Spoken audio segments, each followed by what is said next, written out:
Welcome to another Marvelous Thursday, episode 95, I think this is. I'm your host, Chopper Wardog008, and that's the co-host.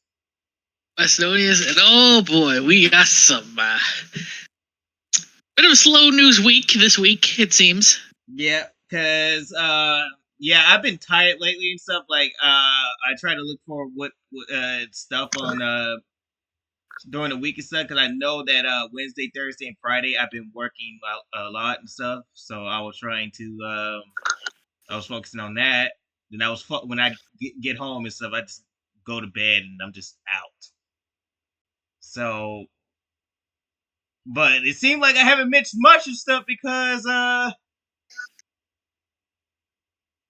just I don't know. I guess nothing's really been happening. Nothing's been happening.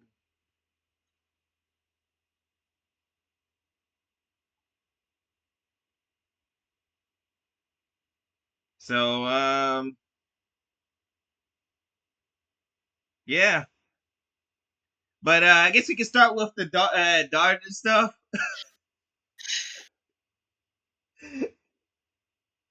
Oh my god. Yeah, Wes. We can talk about that, right? A little bit. Yeah. I don't know, man. And stuff. My girlfriend, she's something. She is really something. So you see those text messages I sent? Mm-hmm. Yeah. On why you couldn't hate the Dodgers anymore and stuff. Yes, they fucking win. I have to live with that. Live with that and stuff. They fucking won. But I could go into the assumption and stuff, making conspiracy theories and stuff that maybe they have cheated, West. Maybe they have decided to cheat, but that's not for me to say. It's like I didn't watch the fucking World Series stuff, and like all Dodgers fans, that's right. She claims that she's not a Dodgers fan. She decided what wake up early this morning, Wes, and sent me a text message talking about, "Hey, the Dodgers won." I'm looking at her like, why the fuck would I care?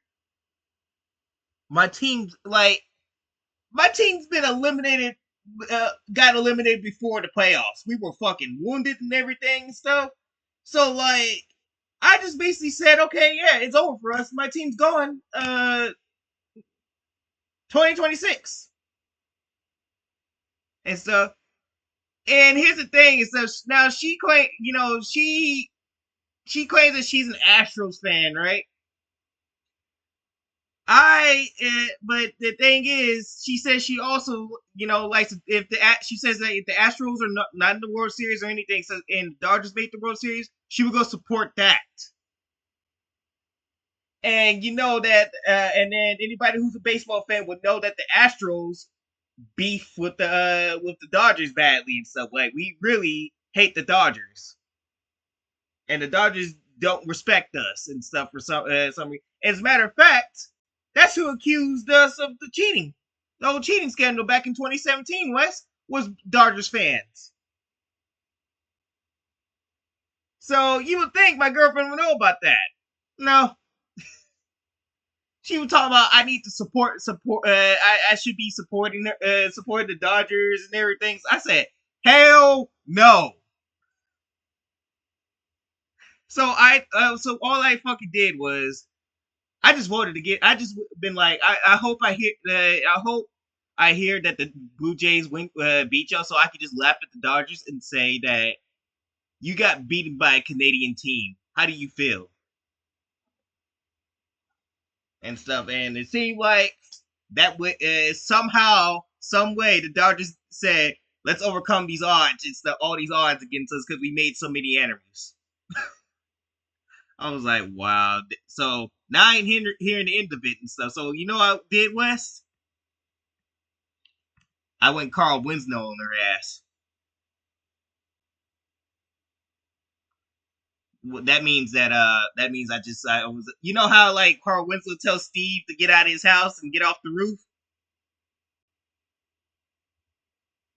I said I so when she tried to have the argument with me, my last text to her before she went back to bed was, "Go to bed, honey,"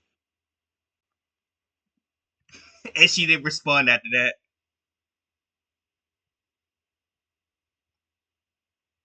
Uh, but you couldn't hate the Dodgers anymore, and so.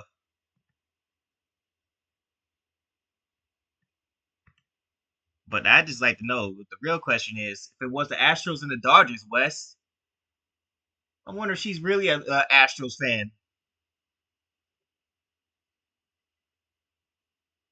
We will see. So yeah, that's my day. That's how my day. Oh yeah, you want to hear about the Walmart story? Uh, the Walmart story. So another interesting day is the Walmart. Walmart.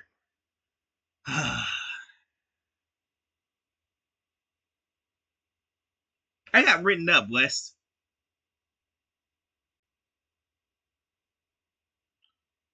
and you not believe what it's for. Oh boy, I got written up because apparently I was stealing time. stealing time. Yeah, that's the lie that they came up with. So there's like so it's like six. So I guess I have to explain. So it's 6 a.m. right, and usually nothing Mhm. goes on between 6 to 7 o'clock in the morning at Walmart and stuff. And usually, other team leads that are there and stuff are like, they don't really care what I do and stuff. So they only want me to see them one time, like go check on them, and after that I don't hear from them again. So I'm like, okay, well they don't want me to do anything right now. I'm just gonna go back to my car and go and sleep for an hour, as long as I don't make it obvious. I don't know how the fuck she claims that she saw me walking back and forth to my car. That's fucking weird and stuff. Oh, by the way, this lady, it's an old lady and stuff. Somebody who belongs in the fucking retirement home. I'm be honest with you and stuff. Like she fucking stalks me and stuff. And everybody's just over here just like, why the fuck are you following this cart pusher and stuff? Like they over here looking at her like, why is she always after him and stuff like that? And I'm like, I said the same thing. Like it will be like every time I'm doing something, Wes, my name gets called. It is so fucking weird. So I'm about to go home and stuff, and then she locked herself in the office and stuff, writing my ass up and stuff, while everybody else was outside needing their help and stuff. So they were talking about that she needed to talk to me and stuff. So she locked everybody else out the office while writing my ass up. I was like, how stupid can you be? Like, what? You got people that need your help right now and stuff, and you're focused on a cart pusher that should be have nothing to do with stuff. I'm outside minding my own damn business and stuff, and you want to harass me and do all that shit, and then everybody's out there like, why the fuck she not coming out helping? And I sat in, and then when they were done talking to me, so I had to sit in there just to wait for them to release me and stuff, because then she was telling me, you been going to your car, going back and forth to your car, so I have to write you up, and so I'm like, really? And do you have any proof and stuff? So I don't know how the fuck she was able to see me. So she said because I'm walking back and forth to my car at West. I could have been doing anything, walking back and forth. I could have been getting something out of my car and stuff. There's a whole number of things. But for you to assume that I was in my car, so you mean to tell me I can't go back and forth to my car to get things I want? I want it, right? I guess not.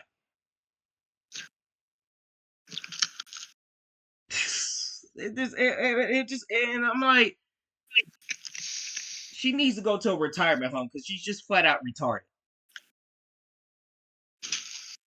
But yeah, Wes, I was stealing time because I walked back and forth to my car. She didn't see me sleeping in my car.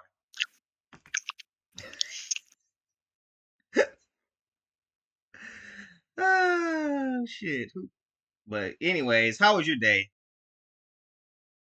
And it was all right. Oh, that's good. Anything else interesting happening in your thing or not? No. Nope.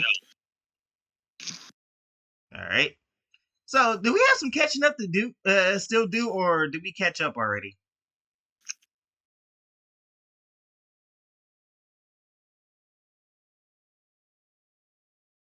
Oh, we didn't see that trailer for Halo. That's what we didn't see and stuff. So I guess we can start with the trailer. Cause I'm trying to look for. Okay, I know we talked about that. Talked about all that. All right, let's watch the trailer. So guess what? Any proof that there is still a console war going on and stuff? Well, folks, look again. The console war is over, folks. Yep. Because Xbox is officially doing the white towel. They just proved it right here. Halo is getting released on the PS5.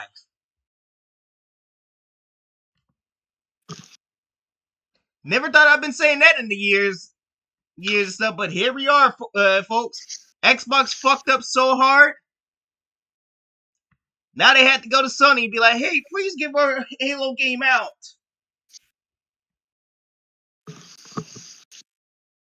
They threw up the white flag.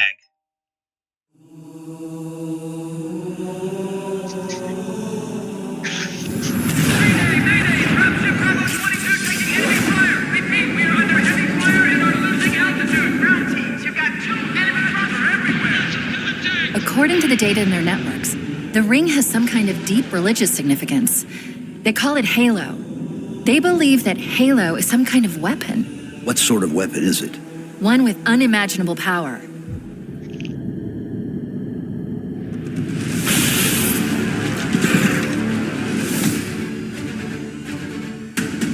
Chief, you gotta find the cartographer. We'll keep him busy as long as we can. Fire Team Charlie, we're on our way. Touchdown! Hit it, Marine!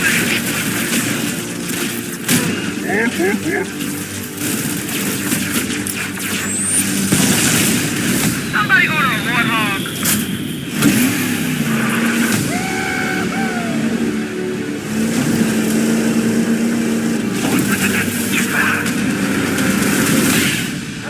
The Covenant are putting up a real fight. The cartographer must be here. Lock and load, rock and roll! Give them hell, Chief. This looks so soulless. It really does. Wow, what a former shell. Halo used to have been something very, very powerful back in the day and stuff. And it looks like they really have fell off badly. They look like they have fell off very badly. Like, holy shit. Yeah, my condolences to Halo fans.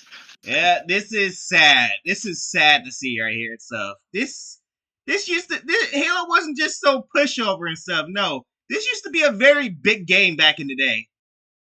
And what happens? Microsoft threw it away like it was a wet paper bag. And I cannot believe we got to this point where now Microsoft has to go to Sony just to get something of Halo out. And it looks like shit.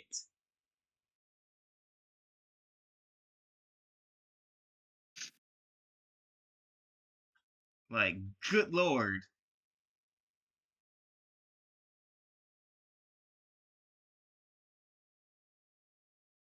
Welcome to 2025. Yep. I have never seen a remake look so soulless in my life. And look at... Oh, boy. It hasn't been ratioed yet and stuff, but yeah, I'm pretty sure that there's a lot of people not happy about it. And look, somebody said, "Well, I lived long enough to see it come to PlayStation." Reminds me of those "Here's what X game would look like on Unreal" clickbait videos.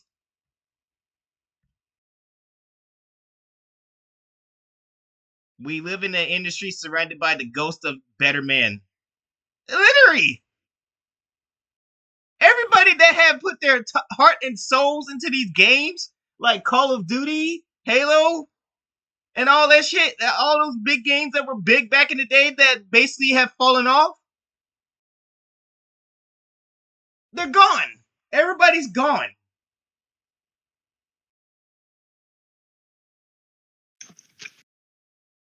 And now here we are, Wes. We're living in a time. We're living in a time where now even Halo has met the maker and stuff. I bet you, and all the Halo guys are fired. They're gone too. Yep. I've seen some of the original devs who worked on the original Halo Combat Evolved. They said, wow, that looks soulless. If you got the original devs saying that, then you clearly fucked something up. They have no. They have. The fact is that these guys don't have the original devs and stuff, and that's what is going to. That's what killed this game and stuff. The fact is that you didn't bring the old talent that worked on these games back for at least one last hurrah or something like that. You done fucked yourselves again, Microsoft. Like, how many times you gotta fuck yourself before you finally realize what you have done? I will be trying to reach out to get these guys back in back. But you know they're not gonna do that, West. Unless they don't want to come back and stuff, which I don't blame them. Look what you did. Like, these past 5 years have been nothing but hell for the gaming industry. And now you sitting over your ass wondering why everybody's calling it soulless. Because this is basically the ghost of Halo. What you gave us, this trailer right here, this is the ghost of Halo, West. This ain't Halo. This is the ghost of Halo coming back to hunt everybody, just to remind us what happened to this franchise. I am the spirit of Halo. Please remember me. I used to be somebody. Yeah, fortunately, you don't have to. We love you, but we this ain't you.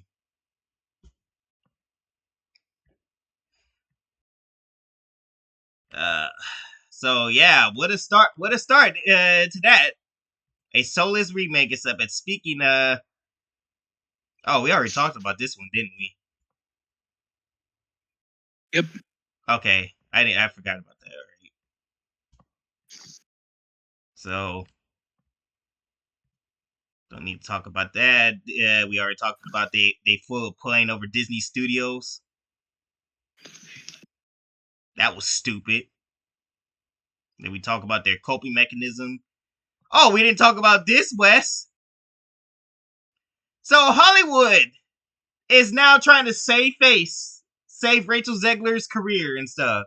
And we all know what happened to Rachel Zegler, Wes. Yep. They wanted her out. And now we got people like this talking about Rachel Zegler will play her in a non-existent movie that doesn't exist. So basically, they're trying anything at this point to basically have quick bait, anything to get this woman back into the graces of Hollywood, or anything to get her back on screen and stuff. I don't think people are having it and stuff. Nobody's convinced. You can try as many times as you can. Many times as you can and stuff, but it doesn't work and stuff. So let's see. We'll read up a little of it. So Gloria Estefan is celebrating 50 years in music, a career filled with 8 Grammys, 100 million records sold, and a Presidential Medal of Freedom. But this week, the conga singer made headlines for something entirely unexpected, claiming that Rachel Zegler is set to play in her upcoming biopic. There's just one problem. The movie doesn't exist. Yeah, why don't you make the movie, Goria?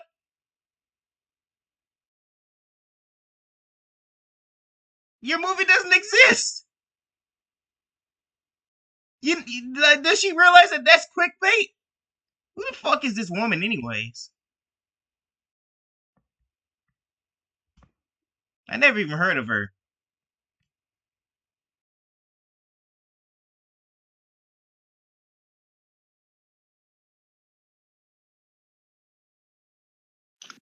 Oh, she aged. That's why. Gloria, I think you suffer. I think you have dementia. You're supposed to make the movie first before you go out and announce stuff like this. But why are you baiting? Let's see what else she says. We're figuring out where to do it, how to do it. She said there has been been in the works for quite a few years now. I just need to offer her an actual part. So you.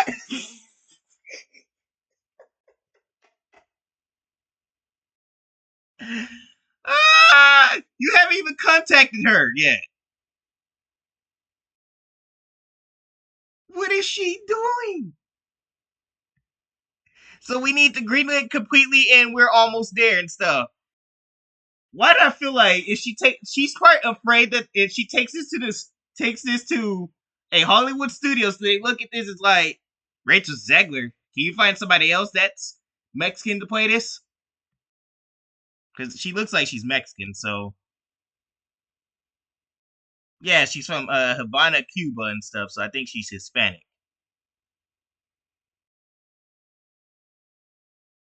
Okay, so you can't find any other actors to play you?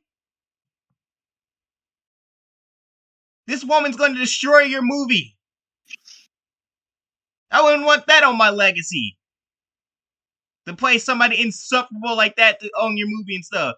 You need to probably reconsider and get you somebody that knows the fuck what they're doing.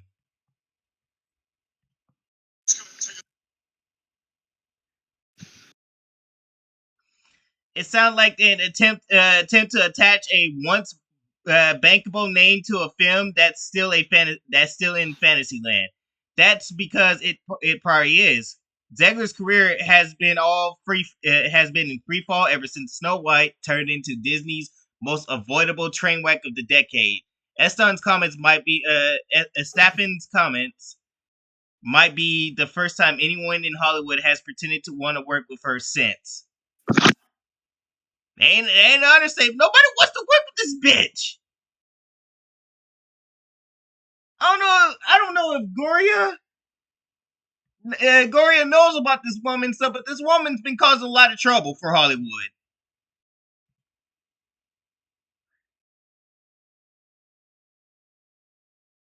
Like, but and the sad thing about this whole thing, right? As his article states and stuff, that Steven Spielberg brought her into Hollywood, right? Just imagine you get picked for Steven Spielberg's film and stuff because Steven Spielberg sees your talent and stuff, and you turn out to be this insufferable bitch. I know what Steven Spielberg's looking like. Looking right now, he's just looking at this like, I wish I never brought her into Hollywood.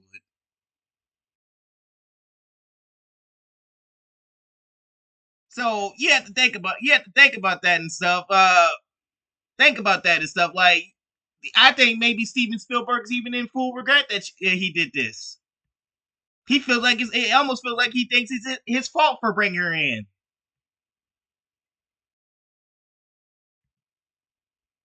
What do you think? What do you have to say about that, Wes?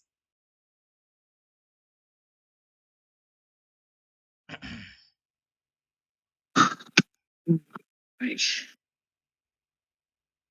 it again.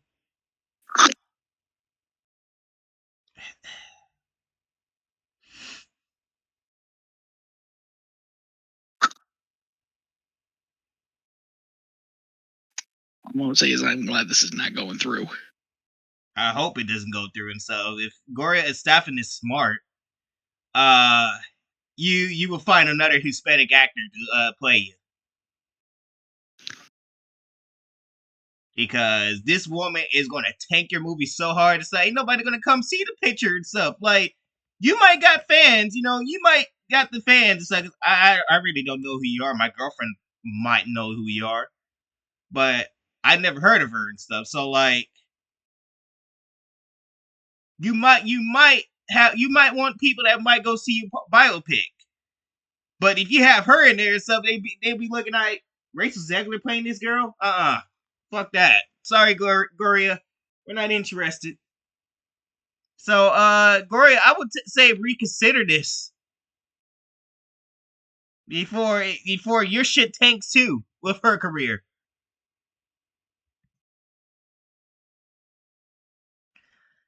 So yeah, that's that and stuff. But we got another person return to Hollywood, Wes, and this is actually a part of true one and stuff. Johnny Depp is coming back to Hollywood, Wes. Hell yeah.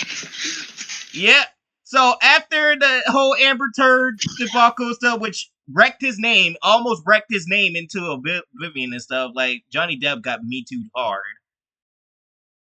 To the point where he was even fired from Disney and stuff. We already know about that. Hollywood didn't want to work with him no more because they thought that Amber Heard was this sweet innocent princess, until we found out the real truth about her, that she was a piece of shit she was a piece of shit, a liar, a con woman and stuff. And Johnny Depp won the case. So, Johnny Depp really did not want to come back to Hollywood and stuff, but it seemed like, Hollywood's like, Johnny, look, we're sorry that we did that to you and stuff. We thought that, she was right and stuff. So come on back. We'll give you a new movie. We'll work with you and stuff if you're interested and stuff. And it must have been really hard to get this man back too, because I think Disney tried to get this man back, and this man was like, "Hell no, you fired me. I don't want to come back." So yeah, but he's returning. So this is a funny part, Wes. So he's coming back for a Christmas Carol movie for Paramount, and this dude, Ty West, is a horror movie and stuff. So I think what they're doing is,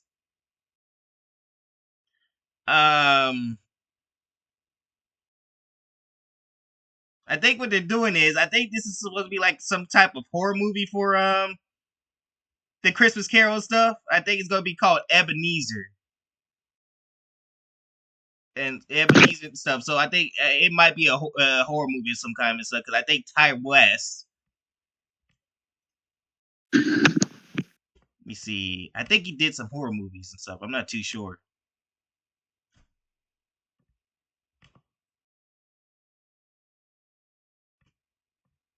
Let's look up his credentials. Yeah, he did some horror movie stuff. I heard that he did good that Maxine Maxine. I don't know if you've seen that movie. Pearl X.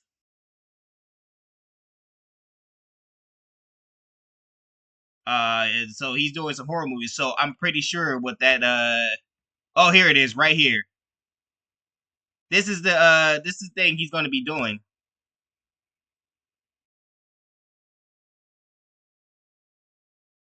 So I think So I think they're gonna make it. It's gonna be different from the other movies. But it's been so many Christmas Carol movies. It's like, why would you do this? Right?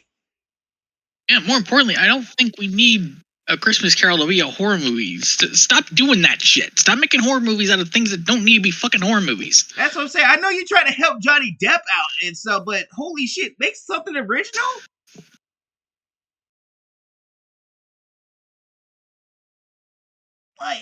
Like why? Yeah, there's no horror on here, so it's just basically another Christmas Carol movie that we didn't need.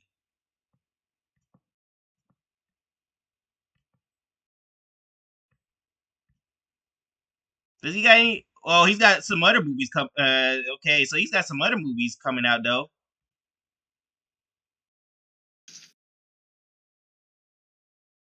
So it seemed like he's getting his life back. He's getting his life back and stuff. Meanwhile, let's check in on Amber Heard's career. I don't even think she. I don't think there's nothing for her no more.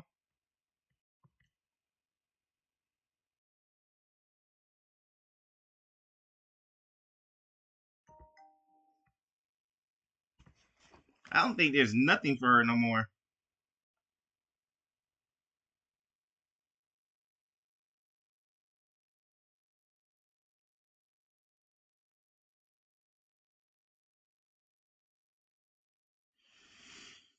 Oh god. Um. Nope. West. She still gone. Snap. Yep. I think she is blacklisted from Hollywood. So she's blacklisted for Hollywood. Johnny Depp's doing films and stuff because he's got like 4 of them now coming up and stuff. I think it was last time we checked on him and stuff. It was like just 1. Now he's got 4 of them. So Hollywood's wanting him back. This is good to hear that he's at least coming back to Hollywood, but at least line him up with some original movies or give him like a big name franchise, right? Something you know that he's gonna do good with and stuff. You know, we need to fucking see him in action stuff. Better yet, if Disney was smart and stuff, maybe you offer him a deal to pay him so much money, maybe he might come back and do you a Pirates movie.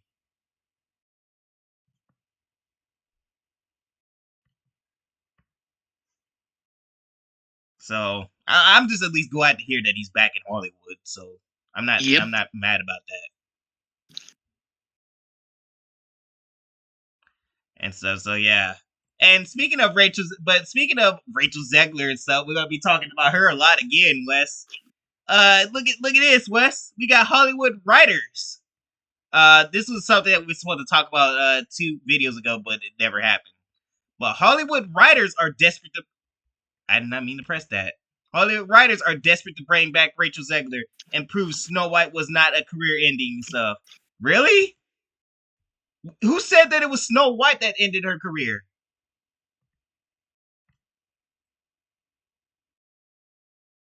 Like, who said that and stuff? And it's for this and stuff. Now it's for this biopic. So what you're doing is you're basically clickbaiting everybody to say that she's not gone from Hollywood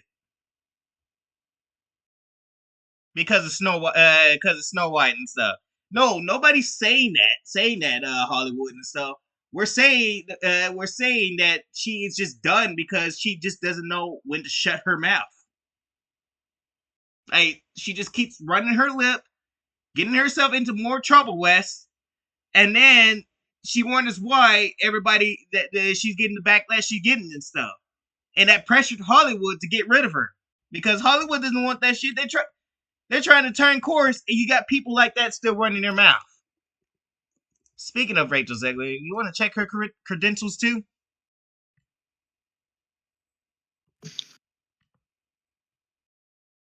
See if you got anything going on. Not a damn thing. Yeah, they kicked her. I think Hollywood did kick her to the curb.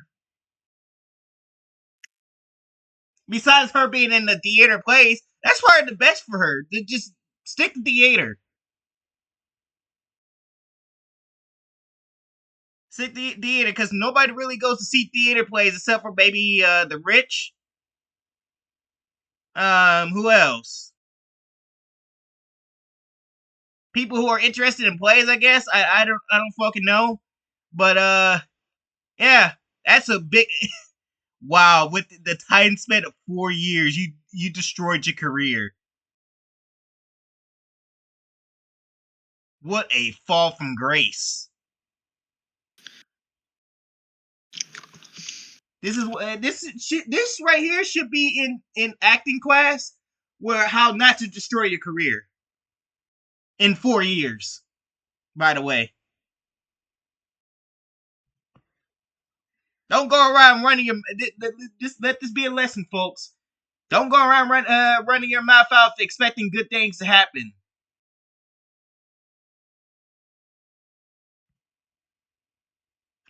But we got another actor to talk about, West. That for Avengers Doomsday. And this is good news, actually. This is the good news that Marvel needed, right? Brie Larson is out of Avengers Doomsday. No Captain Marvel, folks. And then West, we also got another big news. Ironheart is not in Avengers Doomsday. Wow. I think Marvel really is scared. Oh my god. Marvel really is scared right now. How did this happen? It's a wait, Marvel. I thought Captain Marvel was going to be the next big thing. I thought she was the girl boss that everybody needed. Oh no, I forgot. They gave it to Yelena. Oh dear. Looks like things ain't working too well for Marvel.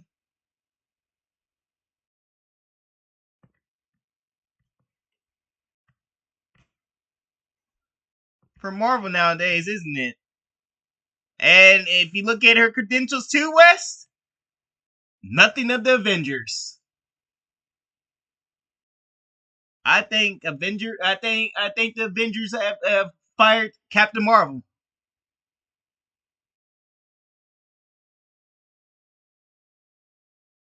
God damn.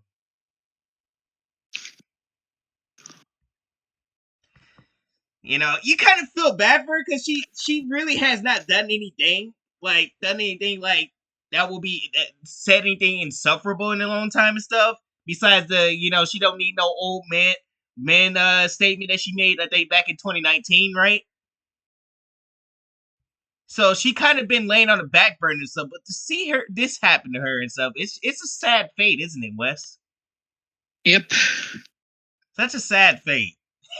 And then, not to mention, she gets a movie called she basically got sidelined in her own movie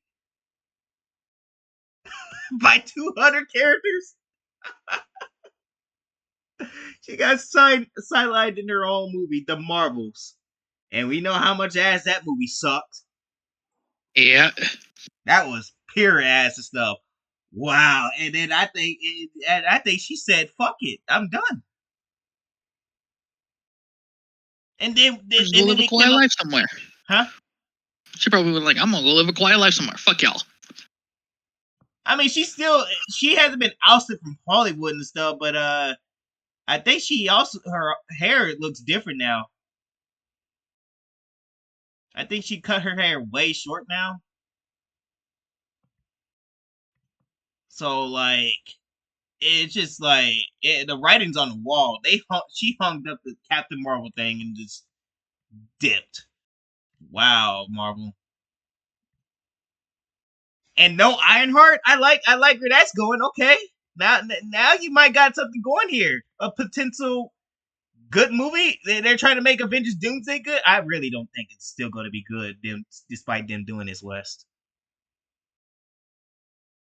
I'm gonna be honest with you. This movie still sounds to be like a mess. Yep. Yep, they're she's not in Avengers Doomsday, but she's in Secret Wars, so she still is gonna show up at some point. Just because you keep out of one movie doesn't mean it's gonna save the other one. But let's read. Neurotic says Brie Larson won't be back as Captain Marvel in Avengers Doomsday. Recall how the YouTuber also said that John Brethnall's Punisher will be in Spider-Man Brand New Day. And it comes to find out, he is going to be in that movie and stuff, which is going to be which sounds to be fun, right? The popular YouTuber tweeted there is no Brie Larson's Captain Marvel in Avengers Doomsday, adding nope when asked if Ironheart was in it. Nope. Okay, Marvel, that's a good start. That's a good start, PR. I think Marvel is scared. He said. He also said, "Well, if Pedro is in it for sure, I assume that Tessa Thompson will be in, or Secret Wars for sure." Oh God, I forgot about Valkyrie. Oh. That's her either. Get her out of there. Yeah, please get her out too. If you're really trying to turn course, Marvel, you need to get all these bad characters up out of there and stuff. You know what? It'll be best for y'all just to focus on the X-Men. That's what you're going to step into the next phase after this multiverse of disaster is done, right? Is y'all going to be focusing on the mutant side, which is the X-Men.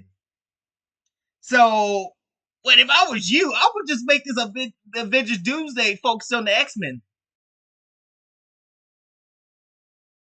So that way you would have a neat start. Maybe people would say that, okay, this movie made no sense, but hey, at least we got an introduction to the X-Men, right?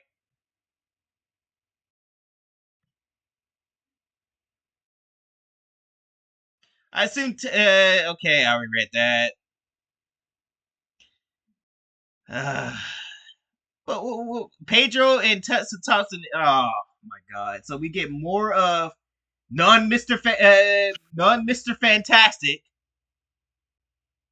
or Mr. Fantastic, Mrs. Fantastico.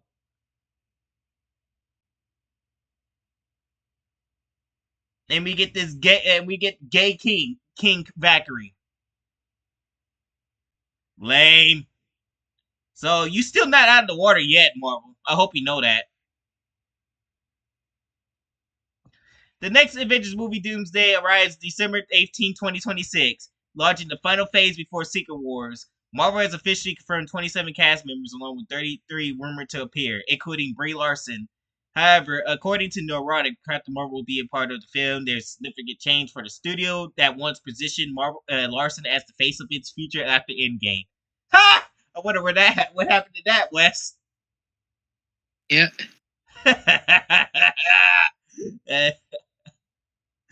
Woo!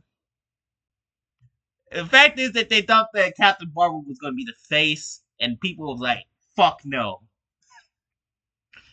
Get her out of there! But it's clear that the direction has shifted, or Brie Larson didn't want to do it no more. I think Brie Larson got fed up and just wanted out. That's what I think that happened. She was like, I'm done. Fuck this. I'm out.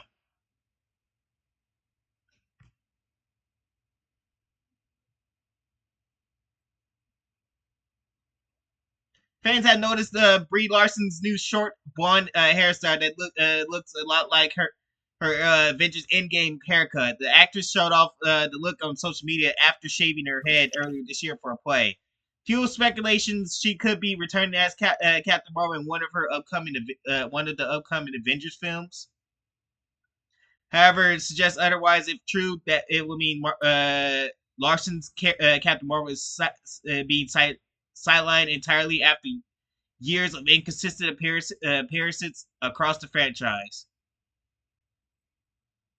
They sidelined Captain Marvel hard. But here's the thing. This wouldn't have happened and stuff.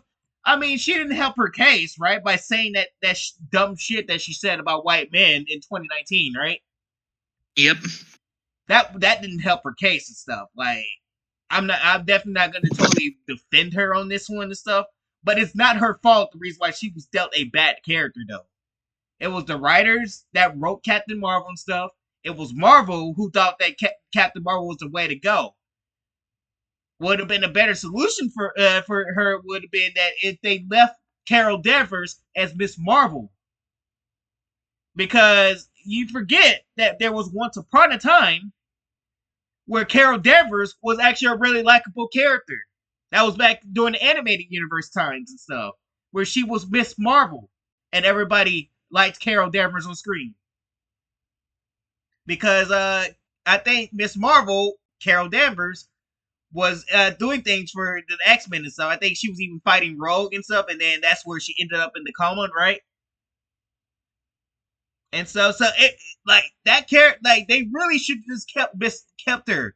I felt like when she became Captain Marvel, it was like a big demotion. It was basically big demotion for Carol Danvers. Because if you would have left her alone as Miss Marvel and stuff, people would have been all down for seeing Brie Larson play Miss Marvel. That Miss Marvel, at least, is something, not the one that Kamala Khan apparently is, right? I feel like she would have had something going for her. But no, they didn't take that route. So they girl bossed the fuck out of Captain Marvel. Now nobody cares about Captain Marvel, West. That's what had happened and stuff. So it was not all Brie Larson's fault for this and stuff. I say I'll give it about 15% of it was her fault, right? Yep. But the rest was all Marvel. That was all Marvel just fucking the character up so hard. Ironheart and Marvel streaming struggles. Norrøna also shot down any chance of Ironheart appearing in Avengers Doomsday. The Disney Plus series starring Riri Williams has been canceled after poor reception and viewership. I knew it was going to be poor viewership. We knew it. This movie. Called it. Yep, this show failed. I fucking knew it. We knew it, Wes. We knew it. Well, Chopper, I sure hope somebody picks up that phone. Because we fucking called it. We knew that shit was gonna have low viewers. Oh boy. And now I'm just gonna imagine all the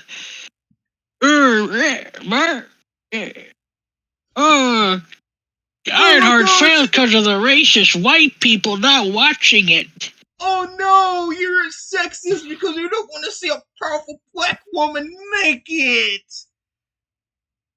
Then where were y'all at? Where were y'all at then? If she is this big character that's better than Tony Stark to your eyes, then why'd you didn't watch? This is what happens every time. They do this shit every time. Wes. Yeah, it's a cycle, Chopper. Yeah, they claim that this is the best character, so she's better than Tony Stark. They don't show up and watch her.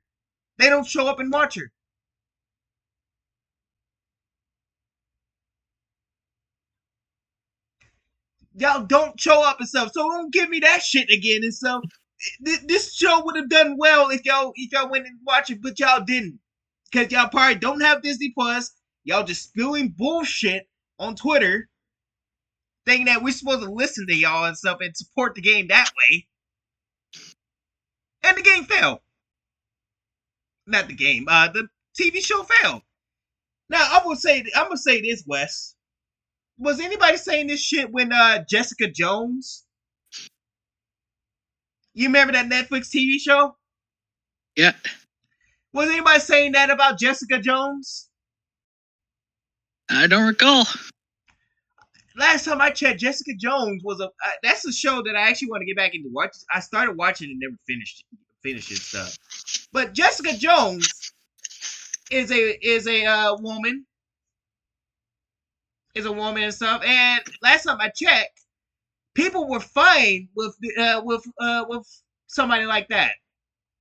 And actually, I state that Kristen Ritter did a very good job portraying Jessica Jones. It was exactly like how Jessica Jones would act. And even better yet, they were supposed to have Captain Marvel with her in that TV show, right? And Marvel did the right thing by scrapping that and trading it out for a character that nobody knew about, Patsy Walker, Hellcat. And look how well that got built up, right? Everybody accepted Patsy Walker. And so they got them, this friendship, this big friendship that they had together and stuff. They loved it. So that's why that show succeeded stuff. So would y'all say that nobody wants a woman taking lead role and stuff? I want y'all in Marvel and stuff. I want you to look back to these characters that everybody liked, like Scarlet Witch before she got done dirty, Black Widow, Natasha Romanoff. I'm not talking about the other mess, right? Yep. Natasha Romanoff. You forget about her. You forget that about, and then you forget about Jessica Jones. Like, she's very underrated and stuff. I think Jessica Jones is great.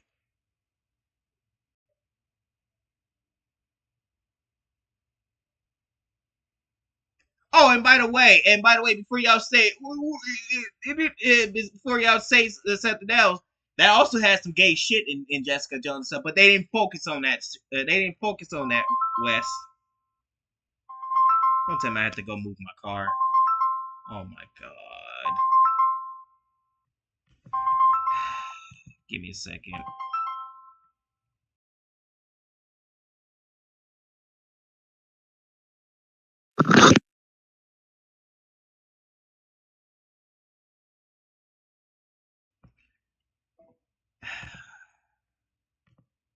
That's exactly what I was afraid of, Wes. I'll bring it back right quick.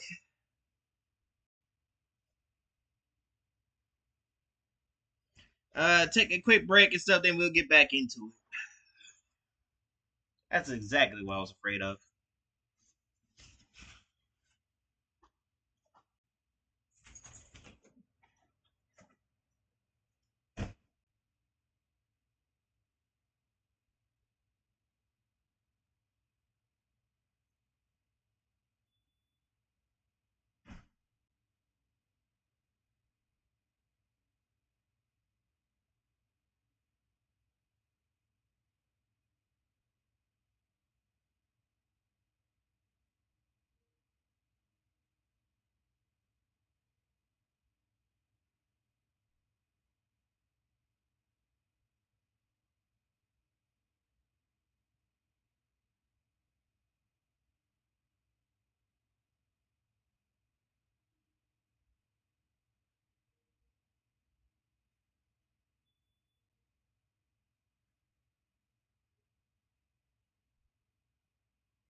Alright, I'm back. Fuck's sakes, man. Every time. Alright, ready? Ready to continue? Yep. Alright, so where was I? Yeah!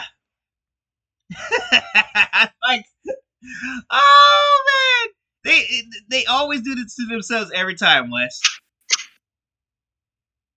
The failure of Ironheart is a part of a larger problem for Disney Plus shows, which has been declining viewership and critical reception as budgets balloon and audiences' interest fades.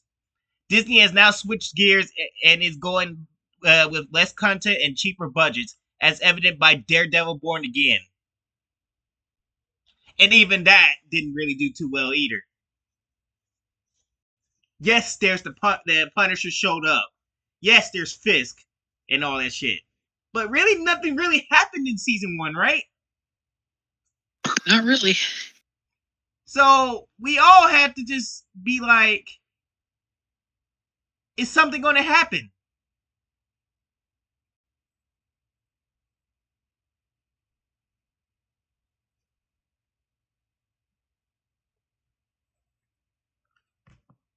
So, yeah. We hope that something happens in season 2. The Marvels was a massive flop. Brie Larson's last MCU outing, The Marvels, was the worst performing movie in Marvel Studios history. The film made just well, we already know about that. We already know about what happened with the Marvels.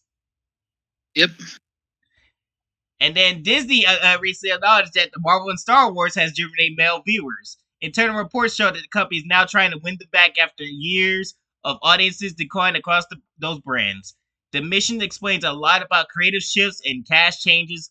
Marvel's next wave seems to be aimed at bringing back core male audience that power its success through Endgame. Yeah, if you do shit right, if you stop this girl boss bullshit, maybe we might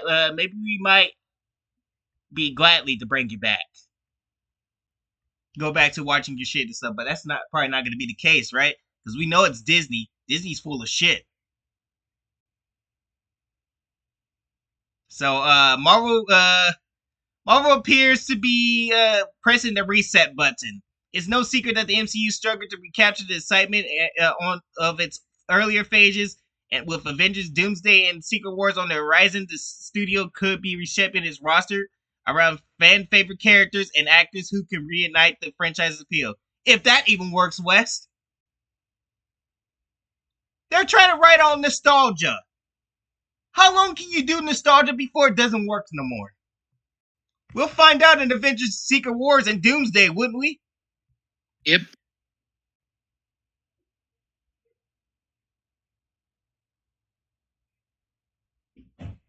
Oh, look at this, Wes. No Tatiana Mosley for She-Hulk is not in there? Wow. Who would have ever thought, Wes? That another film no big character. Surprise. Yep, that didn't surprise me either. This right here didn't surprise me at all. And so, but this is breaking news right here, Wes, that no Tatiana Mosley for She-Hulk. Huzzah! Call me surprised and stuff, because that was another failed character. This wouldn't have been a failure if they would have let She-Hulk be She-Hulk and stuff, but they decided to turn it into feminist Hulk.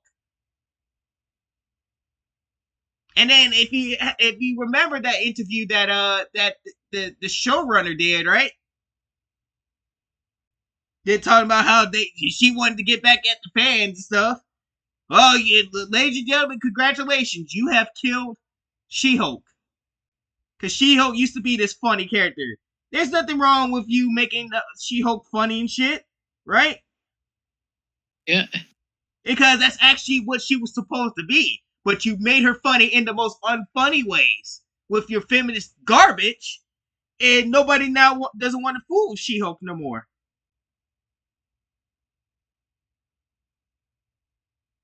So here we are.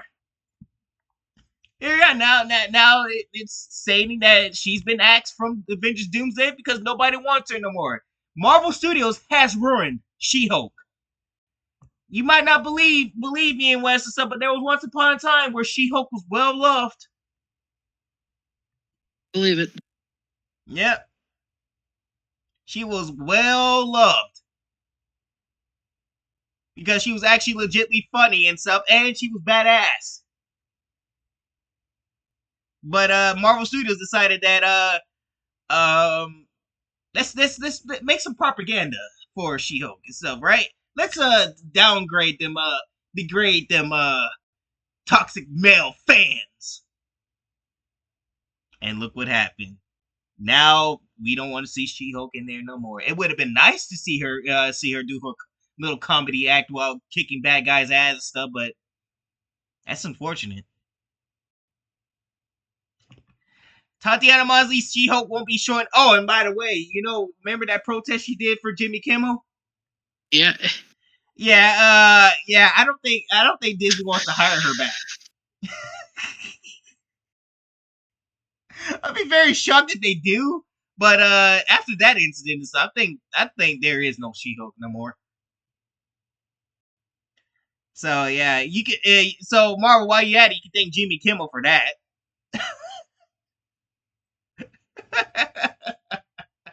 Everything's just falling apart in the Marvel world, West. It's falling apart in the world of Marvel. No Captain Marvel, no She-Hulk, and no Ironheart. Now here's the thing: what make this at least somewhat decent of a movie is if you also take out all the young Avengers except for Kate. I say Kate Bishop stays, right? Yeah. Kate Bishop can stay, but everybody else has got to go. The gay dude from Agatha gotta go. What kind I think his name was? You got to get rid of Echo. Well, I don't think Echo's showing up in anything. I think that's gone.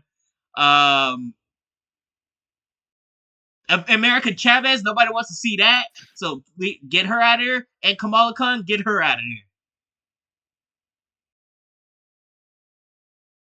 here. If you can keep them out, I think you got yourself a good movie.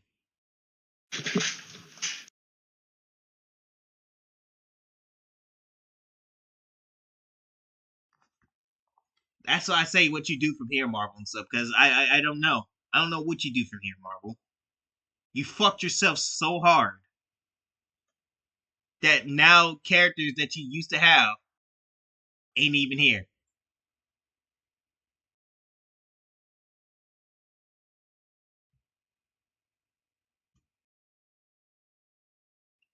So yeah, with those female-led Disney Plus heroes reportedly sidelined, it looks like Marvel is quietly moving away from some of its divisive and costly recent characters. Oh, look at that! That was terrible. A constant reminder what they did to She-Hulk.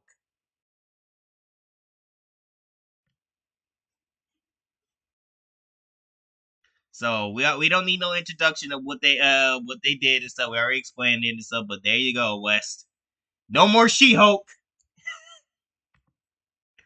Ah, shit. What's next? What's next? Oh, we gotta talk about Twitch. Oh, did we already talk about this? I think we may have already talked about that, but just in case, let's go recap it. over it briefly. Yeah, let's go over it briefly. Yeah, all right. So, remember the so I know you guys remember what happened with Sad, I think Sad and stuff, that nerdy boy that got basically molested on stream, West. Yeah, I remember. So the people that done it and stuff, apparently Twitch has done nothing about it. Done nothing to stuff. All she gets just a slap on the wrist on her off day. And within 1 day and 20 hours later, she is back to doing it. Oh, by the way, Wes, she did another person has come out about her.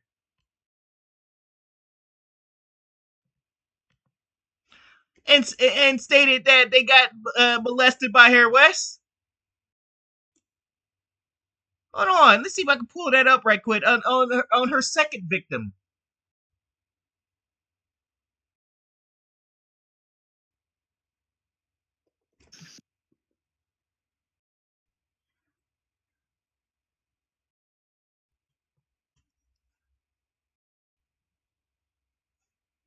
Let's see.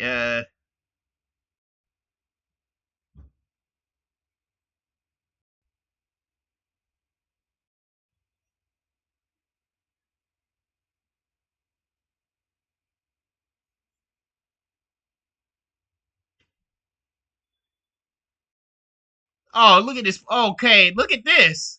Hold on. So Silky went and checked in on the dude. Okay, this is breaking news right here, Wes. So Silky got them out of there. Saved the dude, right? Yep. Check this out. Silk here now. Nobody making fun of you ever again. You heard? You guys literally saved me. I'm not even joking.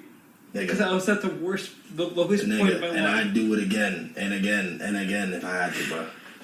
My dog, nigga. You good, bro. Stop crying, bro. That's a real okay. Yeah, you gotta give Silky for respect like that and stuff. That dude came in and saved the day. For that now. Well, I'm not gonna lie, you're not too tough to cry. It's okay to let her out. But you good, bro. You heard? You saved me, Silky. Like, I'm not even joking. You saved me. I love you, dog. You saved me. This dude was uncomfortable as hell and stuff, and Silky had to step in and do the right thing.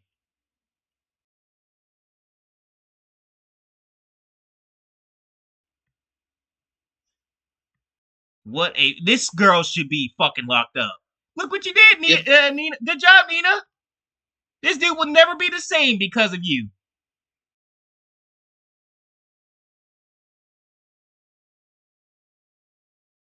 And stuff, and guess what? She's just gonna get away with murder, I guess, huh? Well, guess what, Wes? She did it again. We're gonna react to this. React to this guy's toast opening up about being SA'd by Nina Lynn again. She's back in the headlines after she just got in trouble for sexually assaulting said. Cameras pasted in my face. Also being at a spot weird. But like really, I was trying to get a massage physical therapist, and Nina and I were streaming, never met. Pushed the therapist aside, started grabbing my ass while I was already on a table. I felt pressured to go along because 3 IRL streamer cameras pasted in my face. Also being at a sponsored event, I did not want to escalate the situation. I was extremely uncomfortable at the time. Damn, so okay, well then never mind. Like, okay, well if he was uncomfortable with it, then yeah, it's bad. Like I thought they were just fucking around. Definitely should have said something in the moment and regret not doing so. Honestly, a little ashamed of myself for not speaking up because I just know that if I ever spoke about it again in the future, people will say, well, you should have stopped it then. Well, no, because people really, I mean, like a lot of times what happens is that whenever you get put in a situation like this and people are touching you in an uncomfortable way, you end up, just kind of like, you just kind of let it happen because it's like, I mean, you might be uncomfortable, but it's not like something that's like super crazy. It's just like, I just didn't like. That's crazy, man. This woman has did it 2 times. 2 times, though. Twitch, you need to ban this woman. Also, get the cops involved. Because this is number 2. But you know Dan Clancy loves Nia Lynn. Like that, right? It was weird. And so, yeah, people freeze up. A lot of people freeze up, right? And then also, like, he didn't want to make it a big thing, but, like, it is definitely weird. Nah, this bitch is crazy. Like, I can't believe that Twitch didn't just, like, instant perma her. She should be fucking gone. Gone from, she should be in a cell with Big Bertha right now. Yeah. This is fucking insane and stuff. It wasn't just a one-time thing. No, she did it twice now.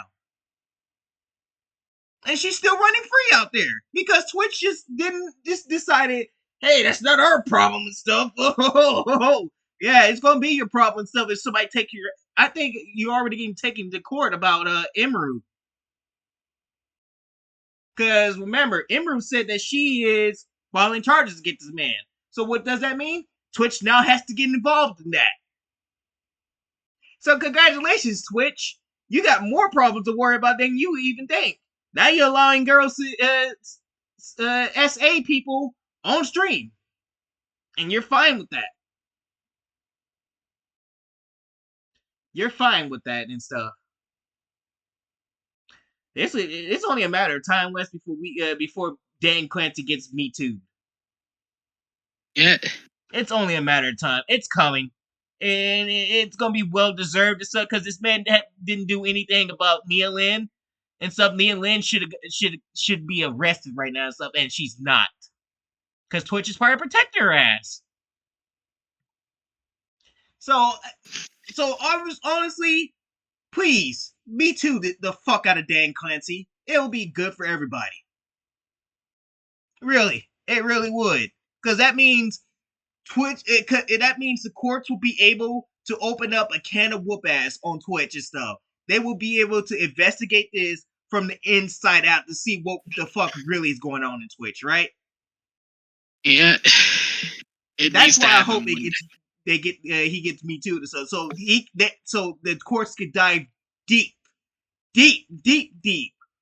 into the heart of Twitch and just rip it out of him and stuff. Be like, this is all the shit that Dan Clancy's been hiding and stuff. And Dan Clancy does not deserve this position. So Amazon could be forced to do something about it. Because that's the only way I've seen this shit to come to end is if Dan Clancy gets Me Too. There needs to be a male version for Me Too and stuff. So that way he can get Me Too. Honestly, if I'm being real with you.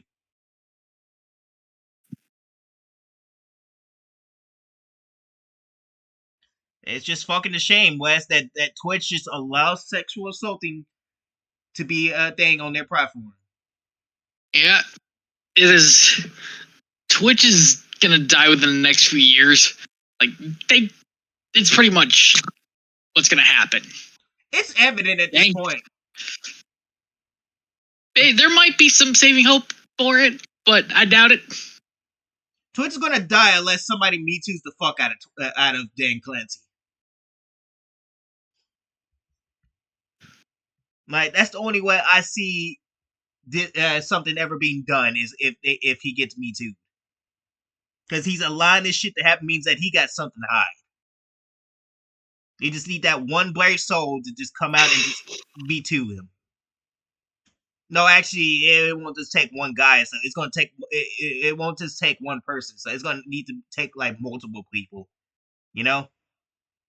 Yep. Because this ain't no ordinary Vince McMahon or something like that, or somebody like that, or Harvey Weinstein. So no, this is somebody that has a lot of power and stuff that shouldn't have this much power. That's the problem.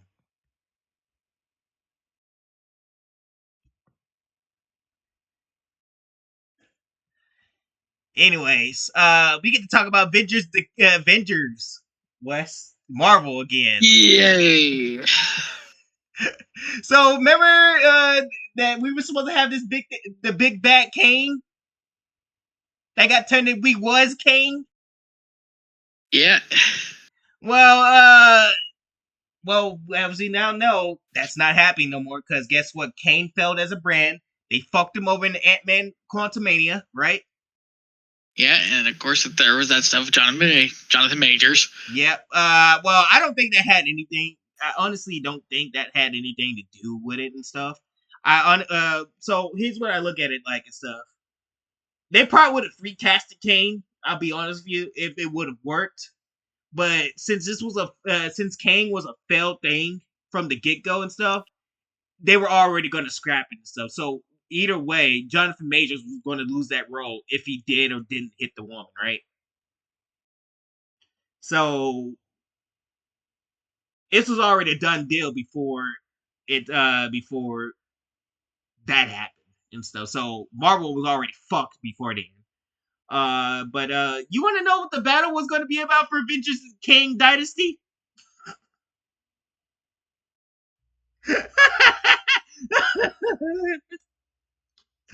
That's so Michael Waldron says that he pitched a Young Avengers versus Kane battle for Avengers the Kane Dynasty that particularly carried a little card that said, "Be patient with him. It was his first day as Kane."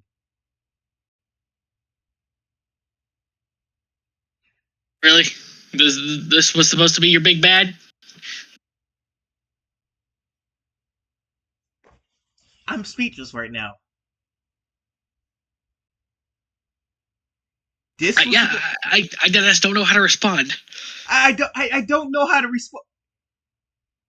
This was your movie. Oh my god. I am so glad they scrapped Kane. I am so glad. Just imagine the carnage when they see that shit would be, Wes. People would be freaking out. The fact is that you did this in a Marvel movie. This is about as low as you could go as to bad writing. Kevin Feige, this is why you don't fire the writers that actually love the comics. Why? Because this happens. This is uncreative. This is beyond uncreative and stuff. It makes you wonder what type of drugs was taken, Wes. I think the better question would be what drugs weren't taken, because clearly drugs are involved in this. It's hard to pinpoint just one. To pitch something like this in a Marvel movie? Be patient with him. It was his first day. That's like if Thanos got knocked flat on his ass. I say, I don't know, by Black Widow and stuff. And he held up the card, be like, "This is my first day. Spare me, please, Black Widow." Everybody would have walked out the fucking theater in Endgame, West. Yeah, the MCU would have died much sooner. It would have died in 2019 if that shit was happening. If Black Widow was to somehow kill him and stuff. And, well, not somehow kill him, somehow defeated him and stuff. And then had this man on his knees of him holding up a card. People would have walked out the theater so quickly and stuff, you wouldn't even been even a chance to finish the fight. I cannot believe this was going to be the same shared universe that had Tony Stark sacrifice his life to stop the snap. I cannot believe this shares the same universe as the plot of Captain America: The First Avenger and the Winter Soldier and Avengers: Infinity War. I could go on about the Infinity Saga stuff, but this is in the same universe, Wes. This hurts. See, this is why we say that the Young Avengers would not work.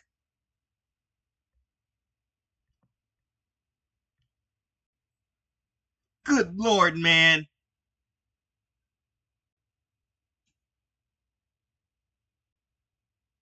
The Young Avengers kicked the real Kane's ass in their very first comic in 2005. Marvel better no, Marvel better not do anything with these characters and stuff, because it seems like, because I swear they're gonna now. I'm gonna state this, West. They're gonna eventually bring them in, right?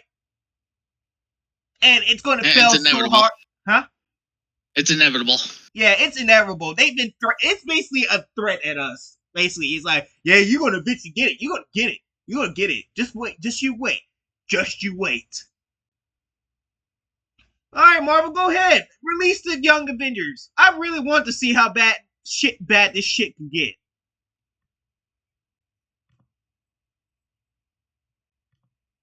Because you have not won anybody's hearts with any of these characters but Kate Bishop.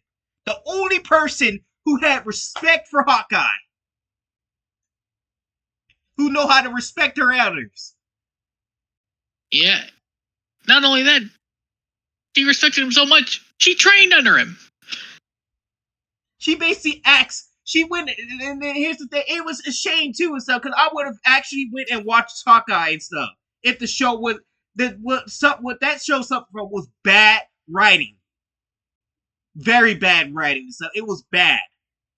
And then, not to mention, they brought Echo in and shot Kingpin in the eye. Well, that should have been at least Kate Bishop doing that shit, right? Yep.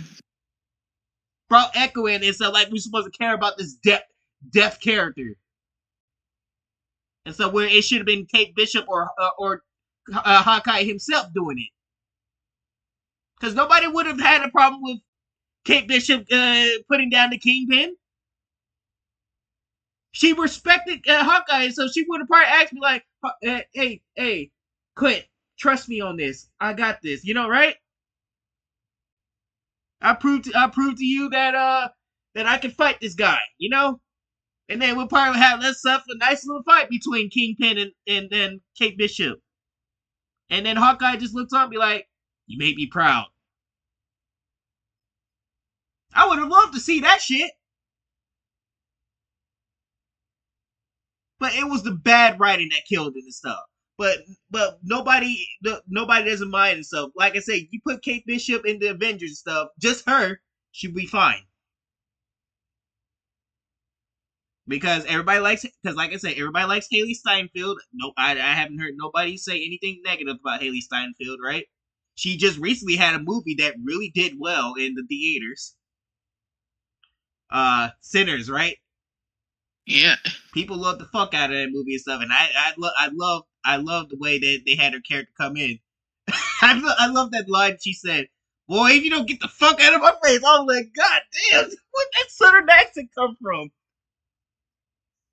She got this. She went southern accent, full southern accent mode. I was like, "This is why I like Haley Steinfeld." That was some great acting right there. Like Haley Steinfeld can act. That's why I wouldn't mind seeing more Kate Bishop and stuff, because it been like, yeah, you got not only a good actor doing it and stuff, but then you kind of written up a good character that actually respect the one that came before. All the rest of the characters don't respect their elders. Well, I can say that I would give Miss Marvel at least credit, Kamala Khan at least credit. At least she respected her elder, right? Yeah. But she's just a bad character. That's just it. So, unfortunately, we can't support that. But what a fucking coincidence, Wes, that we would have gotten this for a movie. With Haley Steinfeld in it, which she didn't deserve to be right there. I'm pretty sure if Haley Steinfeld had to go and film that shit, she would have been looking like, what the fuck are we filming? I thought I was filming a Marvel. I thought I was gonna film a Marvel movie where I get to kill a bad guy.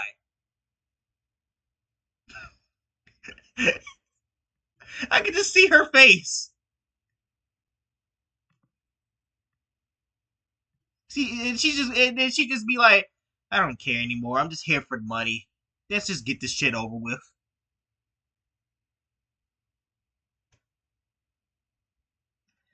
So what a failure! What a colossal failure! Avengers: The Kang Dynasty would have been West. Yeah, that would have been the Huckleberry of the MCU right there. That would have been the end of the MCU. No wonder they went to Doctor Doom and stuff, because they fucking knew that if they would have went with this, that would have been the end of the MCU. Kang Dynasty would have been the MCU's end.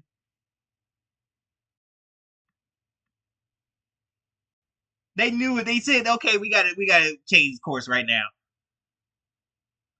Wes, we gotta talk about The Witcher, and the show is out. You want to know what the scores are?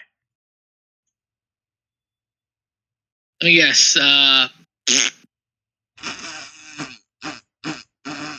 Garbage. Yeah, it did not do well, ladies and gentlemen. It did not do well. It's not doing too well. Look at the top critics and look at the audience score. Oh my god. Oh. You want to talk about a fall from grace, Wes? The Witcher Season 4 has fallen off the cliff. Good job, Lauren Hisrich. I guess your feminist propaganda was you running off Henry Cavill wasn't enough, right? But since you ran off Henry Cavill, you thought Liam Hemsworth was gonna come and save the day. The Timu Door was coming to save the day. You found out, you fucked around and found out the hard way that nobody ain't rocking with this. You can already guess that we don't even gotta watch the show, Wes, but you can already guess it was probably full of feminist bullshit. Full of it. When they got rid of Henry Cavill, they doubled and tripled down on that feminist bullshit and said, we're going all girl boss. We can now cuck Geralt. We can now cut Geralt into Bolivian. We can now focus on Ciri. And they got what they wanted, didn't they? Unfortunately, nobody is watching. That is bad.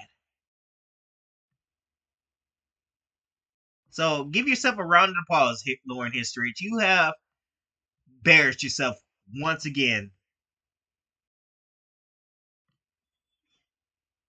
You really have. And you have only yourself to blame. What you have to say to that, Wes? Yeah, you got only yourself to blame for your failure on that one.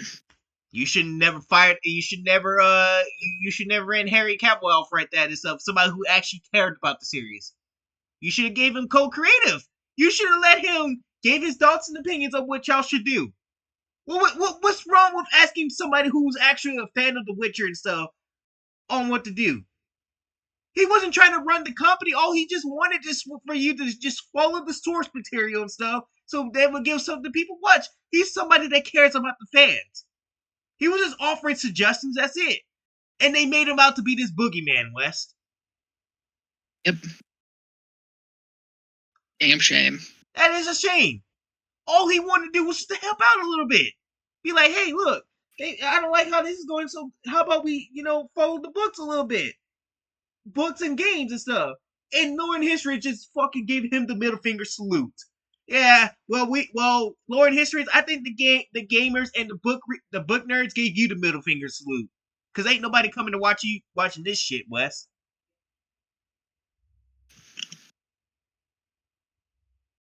So at the end of the day, Henry Cavill got the last laugh. And walked away from the project.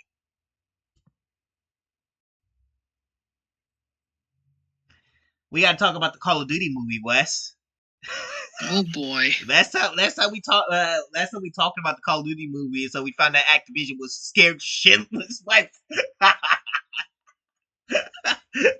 Steven Spielberg.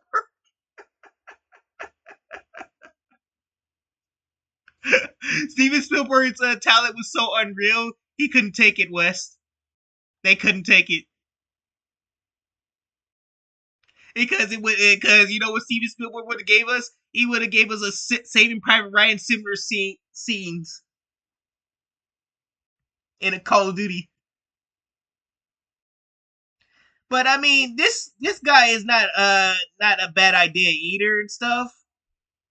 That gives me a little hope and stuff. But like I said, you lost my respect when y'all decided to do Steven Spielberg dirty like that. Like, why would y'all get scared of him? Like, why Activision? Are they that stupid? But I heard that Taylor Sheridan got he's got some good things under his belt and stuff. We'll look up his credentials and stuff, but I think he's got some good things under his belt and stuff. So I don't know if you're gonna be able to recognize him, Wes. Recognize his work. Oh yeah, I think I've seen some of the stuff he did. Yeah. So I say that it's not a bad thing and stuff. It was just we're just laughing at the fact is that they got scared of Steven Spielberg. He did Tulsa King, which is actually a well-received stuff. My dad's been watching that show. And it's been good and stuff. Sylvester Stallone is in it and stuff, so that's crazy, right? Yeah, he's done Yellowstone. It's prequel series, 1883 and 1923. My parents love those shows. Yep. Mayor of Kingstown. I heard that was well received. He did Without Remorse. Oh, and he written Sicario, Day of the Dead, Day of Soldado. Okay, that's cool. Okay, so yeah, you won our hearts right there and stuff, right? So I like where that's going and so I like where that's going and stuff. So he's got something good under his belt. He's got some good things under his belt and stuff. It's just why you got scared? Like, okay, so if you're trying to do well with this movie, then why you got scared of Steven Spielberg? That's what I would like to know, Activision. I'm not gonna bash you because you picked this guy, but at least you could have said, "Well, Steven Spielberg, we want to give somebody, all you could have just came out and said is we want to give somebody, that's a little bit younger, right? Like you could have said, "Well, we respect you and stuff. We know and stuff, but we want to try out some newer talent. Like somebody that's a little bit younger. Because I think this dude is young, right? Yeah, he should be. So yeah, y'all could have just came out and said, yeah, we want to, give this dude a chance, give him some more credentials on his back because he looks like he's a good worker and stuff. So sorry, Steven Spielberg. We know we love Call of Duty and stuff, but we're gonna give it to this dude. That's all y'all had to say. Y'all didn't have to get scared of.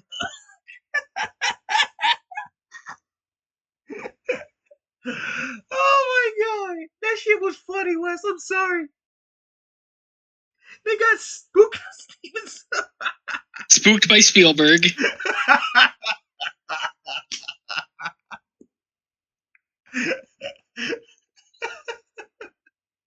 I'm sorry, that was too funny.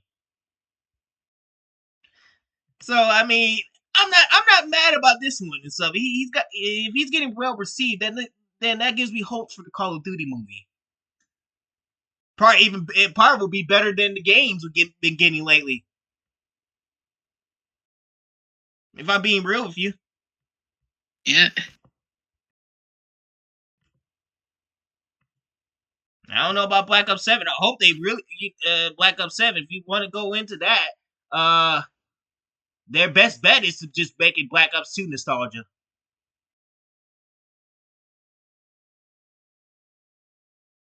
So Paramount isn't ready to let Taylor Sheridan ride off into the sunset yet. Despite headlines announcing his exit to NBC Universal, the studio is keeping the Yellowstone crater in its ranks for one last mission that should have everyone excited. Taylor Sheridan is potentially writing a Call of Duty movie. Sheridan is in the talks to write the adaptation of Call of Duty, one of the biggest video games of all time. I will put was. That shit doesn't hit like it used to hit no more. The report added that the deal making comes as Peter Berg, the man's man director behind such movies as Lone Survivor, Deepwater Horizon, and Friday Night Lights, is closing the deal to direct and also write the adaptation. Peter Berg and stuff. So we gotta look at his credentials and stuff. See if we can trust the guy.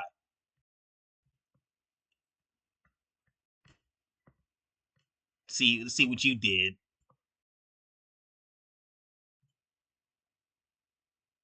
And this is vital to nowadays, because you got to look at it this way. When you dealing with director stuff, they got to have experience to know what the fuck they're doing and stuff. Because what Hollywood's been doing lately, I had to explain this. Hollywood's been doing lately has been hiring people that don't know fuck all about writing and stuff, and then they write these terrible movies and stuff. They get these big projects like what Marvel's doing, like DC, and so they get into these big projects, and these movies are terrible writing, right? Yep. So we got to be skeptical about it.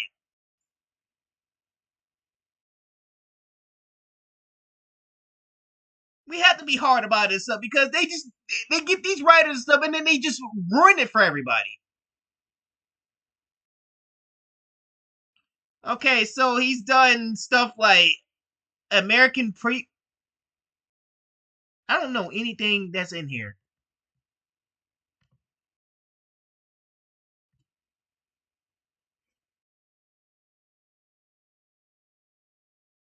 You see anything that would call yourself need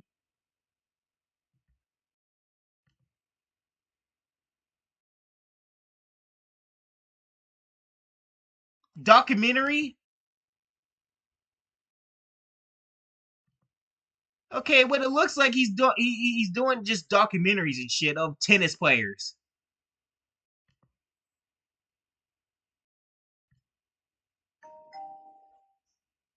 Um,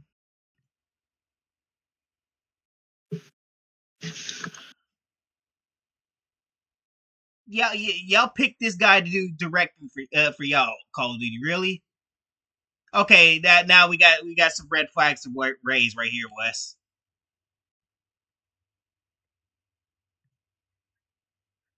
I don't think I see a single Green Beret's Guide to Surviving the Apocalypse.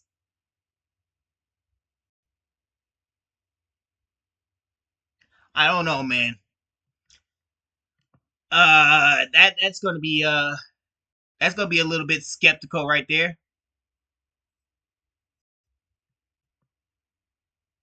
Uh, I don't know. What do you think about Peter Berg? I don't know. I don't know either. It's whatever, man. So yeah, it's giving us for why it matters. So we can read this part. For Paramount, Call of Duty could be the much needed strike back in the streaming battlefield. The franchise has sold over 500 million copies and dominated U.S. chart sales for 16 constructive years. I don't know how because they had a lot of shitty games in those 60 constructive years.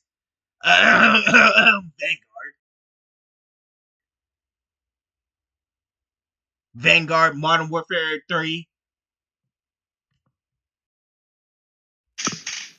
the game that should just been Modern Warfare 2 DLC. In an industry desperate for reliable IP that translates across platforms, Sheridan's grounded storytelling may finally bridge the gap between gamers and movie goers. That's what I said. What keeps me hyped is this guy right here, because he knows what the fuck he's doing, right? And he's got experience with Sicario. It seems like Wes really loves Sicario. I haven't seen that one yet, but now I really think about it, I should watch it before this movie comes out, right? So I can know what I'm getting myself into with this dude. I do plan on seeing the Call of Duty movie to see if it's shitty or not. Because you already know my channel and stuff. Look everywhere. You see Call of Duty videos everywhere. The Call of Duty film had been languishing in development hell for years. I wonder why. Ain't that I wonder why. Because they're getting scared of directors that actually would give them a run for their money. It was first announced by Activision in 2015. 2015? It's been development hell for 10 years? With various creative teams attached, but with Sheridan's pen and Berg's Battlefield experience, Paramount seems poised to give this project the gritty identity that prior attempts locked. A Call of Duty movie from the minds behind Lone Survivor and Hell or High Water sounds like the perfect blend of realism, intensity, and masculine energy. A refreshing throwback to the kind of grounded war epics Hollywood used to make before everything became a CGI light show. Oh my goodness, stinks in here. What went on? So I came home. What time you get off?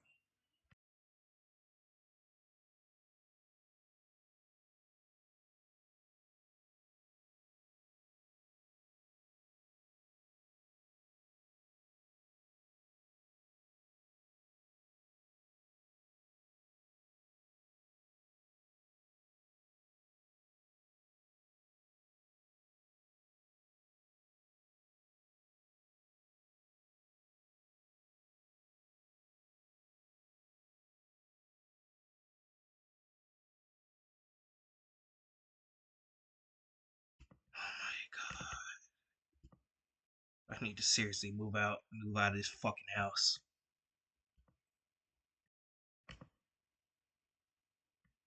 I'm sorry about that. If this pans out, Taylor Sheridan's Call of Duty could be the franchise adaptation that finally earns respect from both critics and fans, and a sign that Hollywood might still remember how to make movies for people who just want to see their heroes tested under fire. Are you excited for a Call of Duty movie written by Taylor Sheridan? Sign up on the social media and let us know. Honestly, if he's got those good, if he's the guy to go to, then I'm all down for it, right? I don't know about Peter Berg, but Taylor Sheridan, I think would be a good option. You know what? Also, I say you should be hired with him. The guys that did John Wick, West. Yep. Just imagine that with their minds and Taylor Sheridan's minds. Just imagine what they could build up right there with that, West. Even the characters had to struggle and stuff because that's what John Wick and stuff. So if you put the minds of John Wick and that in together, oh, you're gonna have yourself a great time with Call of Duty. And nobody has hated no John Wick movie or spinoff or anything. That ballerina movie actually was well received. John Wick itself went on to have 4 movies. So if anything is, you should hire them and Sheridan and stuff, and they can put yourself up you're gonna have a good time with this one. So honestly, I think this is the good way to go. Good way to go. So Taylor Sheridan, I think he could be trusted and stuff, but Activision, you didn't have to do all that, unnecessary shit and talk about you're scared of Steven Spielberg. You could have just said you just wanted a younger writer. That was it. Steven Spielberg would have understood. I don't think it would have been like a loss to him. He's getting old anyways, right?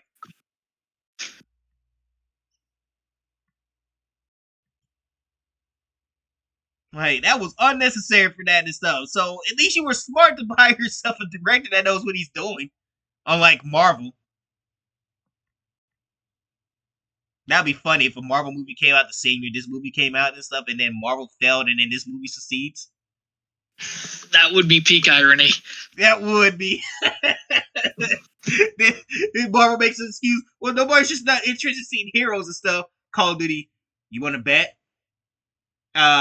We just made a movie and stuff, and everybody wanted to see our heroes gunfighting and everything. So you might want to try your excuse again.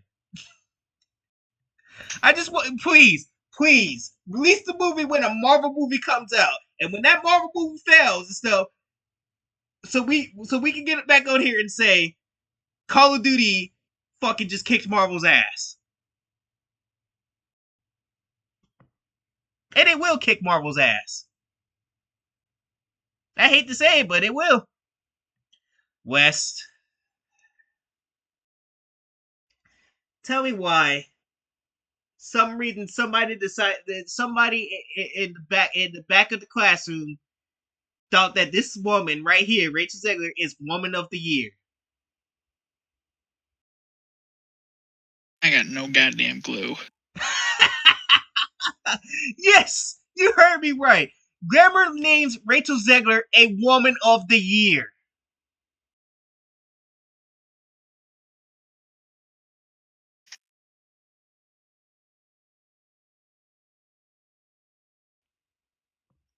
I gotta bring out David because David could somehow even though I still gotta Ain't nobody coming to see you, Otis. Is somebody deranged or something? Oh, this is the same girl that got Action Movie Star of the Year. Fucking somehow. Somehow and stuff. I was not surprised this was gonna happen. My God, is Hollywood fucking retarded or something? The Hollywood's media elite have struck again. This time, crowning one of the most controversial actresses of 2025 with one of its top honors. Glamour magazine has officially named Rachel Zegler a Woman of the Year. What kind of drugs were they smoking? alongside fellow internet personality Miss Rachel. I think she's like a kid's thing. I think she really sits well with the kids. I don't know. Oh yeah, I think she's a kid, you like a children's YouTube content creator. Yeah, we didn't have her growing up and stuff. We didn't have her growing up. So it was Blue's Clues, The Upside Down Show, Backyardians. So, well, the kids love it and stuff. So, I mean, at least they got that going for as long as she ain't shoving no gay shit down people's throats. I think she's just doing the normal kid show stuff of just teaching kids numbers and all that. Well, that's good. That's good at least. That's one normal thing I heard nowadays. After all the shit we see Netflix do. Oh shit. Actress Demi Moore. Okay, I can see her getting Woman of the Year. Why not Demi Moore?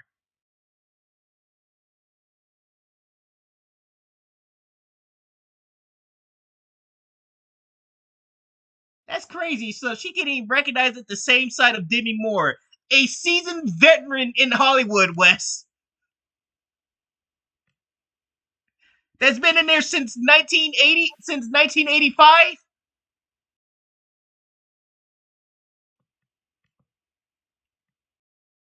And singer Tyler. I don't know. Who the fuck is Tyler? I don't know.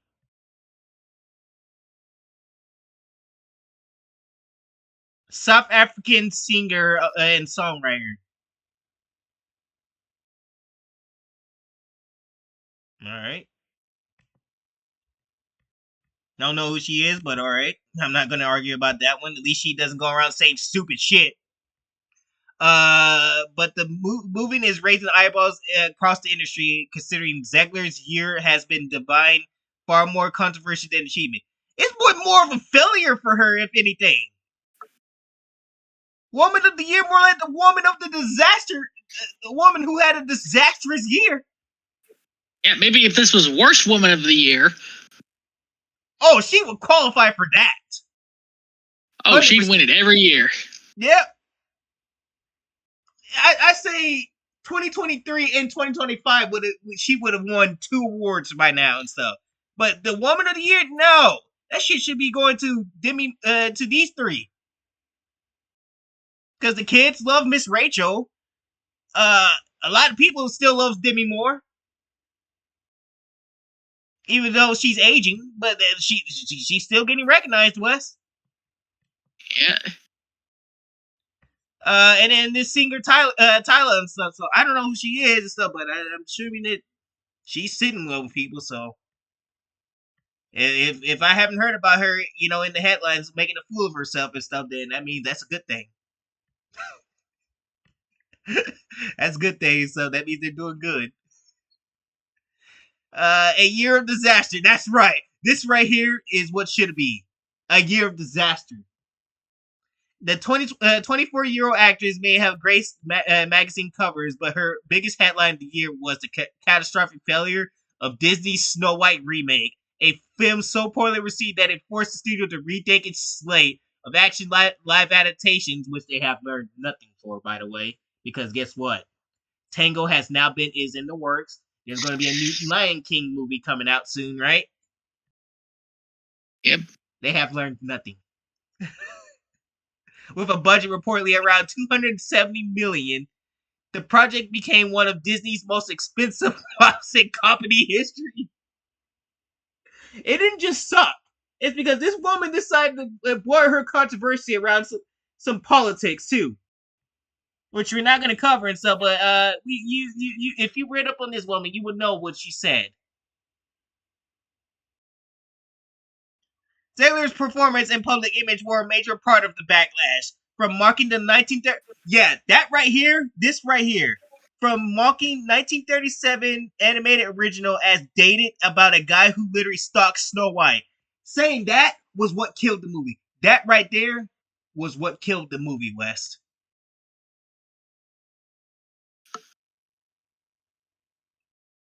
That right there should have been a fall from grace.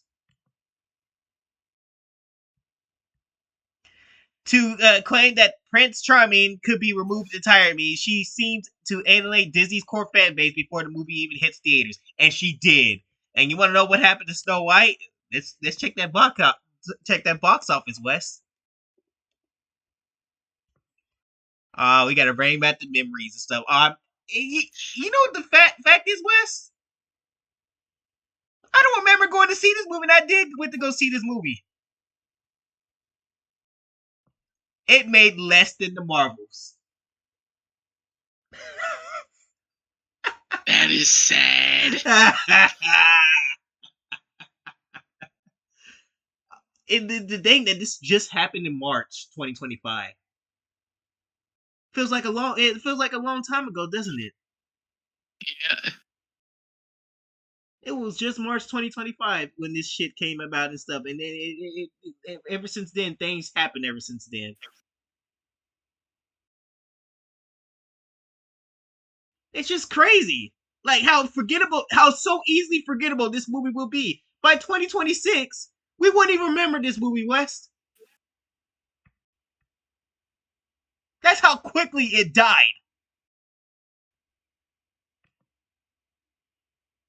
But the only reason why we're going to still bring it up is because we're going to talk about this girl until she fades out of existence completely. Okay, we're not going to talk about the Palestine shit. That's politics. We want to talk about that shit. All right, more of that. All right, and then we got the doubling down on the vision and stuff. If that was enough, Zegler then and then if you remember correctly, Zegler decided for a certain individual, if you support a certain individual, all that good stuff, or if you're a white dude, right? Fuck you. That's what she says. So we don't need a reminder of that one. We'll go ahead and breeze through that one. Glamour's annual Woman of the Year issued is meant to honor women breaking barriers and shaping culture. That's certainly one way to describe Zegler's year, through not in a flattering way the magazine implies. That's what I'm saying and stuff. Like, what did she do that was so barrier breaking and shaping culture?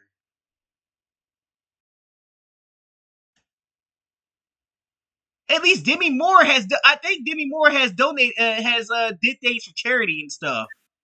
If I remember correctly, so she's did things for charity and stuff, and I forgot what she did that was impactful this year, but she did something impactful this year that got her qualified and stuff, and everybody respected her for it. And I think she even won some Oscars this year too. That's barrier breaking right there. Because guess what? Because Demi Moore hasn't lost her way. That's why. She getting old, but she can still act. This woman just I don't know how.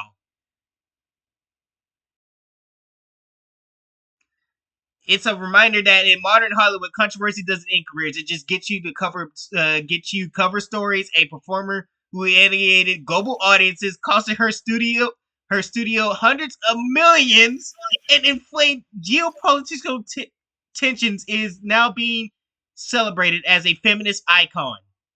Rachel Zegler, who's rhetorically reported endangered a family with young children, is somehow Woman of the Year. Wow, I didn't even know about that part, Wes. She fucking endangered a family.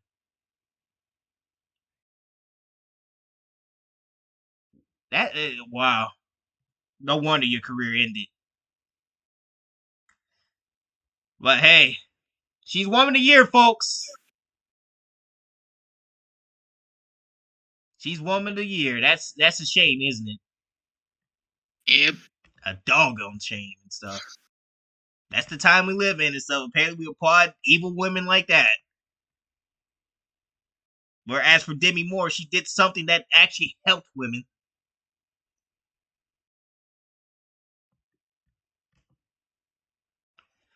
Wes, we got to talk about Avengers Doomsday and stuff. So, some things came out about Doomsday that actually is another shocker. This could help the movie a lot. Avengers Doomsday trailer description reveals a big Doctor Doom twist. Downey went full Universal monster. What?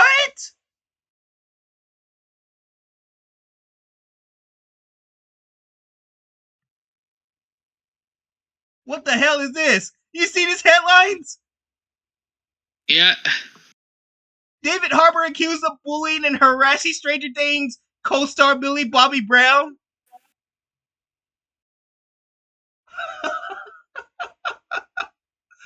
Oh no! Red Guardian is doing such things.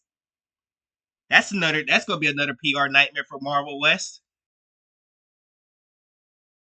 Because guess what? He's got to come back and do Avengers Doomsday and Secret Wars. Oh, that's gonna be fun for y'all, Marvel. Y'all gonna have a fun time. A possible description for the Avengers Doomsday trailer expected to play in front of Avatar: Fire and Ash has been revealed. It both reveals what we'll see and an interesting Doctor Doom twist.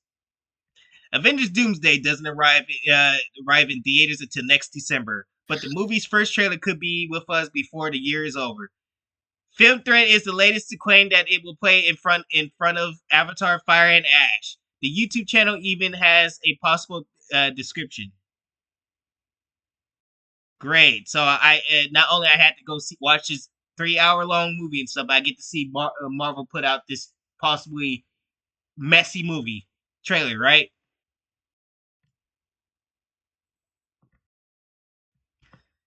While we advise taking this with a pinch of salt, they've shared details on what we'll see in the teaser. A big Doctor Doom twist and hinted that Robert Downey Jr.'s take on the villain will be unlike anything we ever expected in a good way, fortunately. Wait, he's actually going to be Doctor Doom and nothing like Tony Stark, Wes? What? Oh. We're actually going to get Doctor Doom like Doctor Doom. But here's the problem. Why we didn't get movies with him in there? Why we didn't get movies before this? It's why wait to Avengers Doomsday? He should have been appearing in other movies and stuff, but y'all fucked up the multiverse so badly and stuff that how are we supposed to get bond with this character? How are we supposed to hate this character? See him as a villain? It's a little too late for that. Unless y'all planning to describe it all in this movie and stuff, which makes no sense. The person who saw it said it's not finished, but this person was surprised by the amount of footage they showed of Doom in action. This is not a teaser trailer. You're going to get not just a glimpse of Doom. You're going to see Doom. So what? They're going to just describe it all in one sitting in a trailer? If they're going to do that, that's going to be stupid. Nobody's going to want to see the movie because they already know what's going to happen. That's what I'm saying. That's why you made this. This blows my mind, Wes. You remember when they did Thanos, right? Thanos was introduced in Guardians of the Galaxy Volume 2, right? I think that's what happened, right? Thanos was in Guardians of the Galaxy Volume 2. That's when he made his debut and stuff. So he had to have to build Thanos up. He had to have movies that happens before Endgame and stuff. So they put him in Guardians Volume 2. I think and then he showed up in Infinity War, right?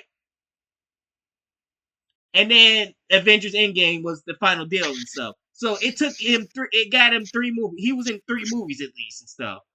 Doctor Doom, no movies and stuff. So how the fuck are we supposed to bond? Bond with a trailer. You should have did it like how you did with Thanos. You should have had him in 3 movies, him showing up in 3 movies, so that way we can see what Doom is all about, see that he's not to be taken lightly, and then whatever you want to do with the trailer itself. See, if you would have had your shit together by this time and stuff, you wouldn't have to use this trailer. Now nobody's not going to want to see the movie. Good job, Marvel. You fucked yourself on this one. The way the character was described in terms of Downey's interpretation is a classic universal monster, like the Phantom of the Opera. It's a tragic figure and a broken figure, and part of it is his armor. Doom must have the armor because he has a broken body. He continued, scarred, he went full universal monster with the interpretation he needs the suit to actually function. Then why wasn't there a movie for this? This doesn't even make any sense that they would do this in a trailer. You basically just ruined the whole movie then.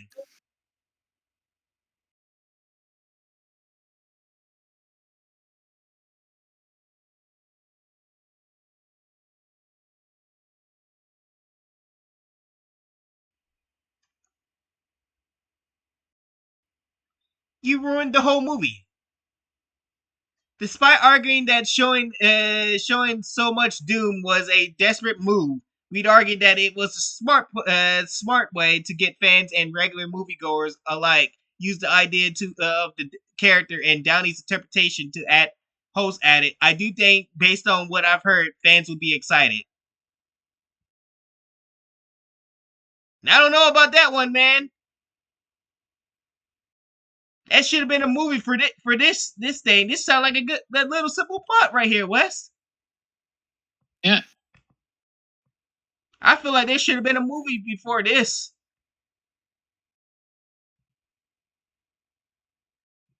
Interesting. The Hot Mike's host Jeff Snyder and Joe Woka added to this, comparing Doom to Darth Vader and suggesting he will be a tragic figure, having lost his planet and the woman he loved. Darth Vader. Well, I think somebody said that in 1977 and stuff. I think Darth Vader was influenced by Doctor Doom and stuff. So I think there is complete similarities to that, right? Yep.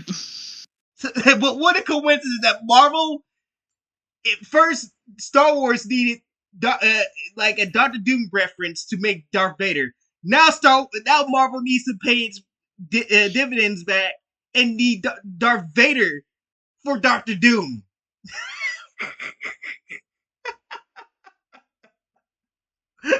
That's how such a sad state Marvel really is in, Wes. They need to go calling back to the movie that was influenced by their villain.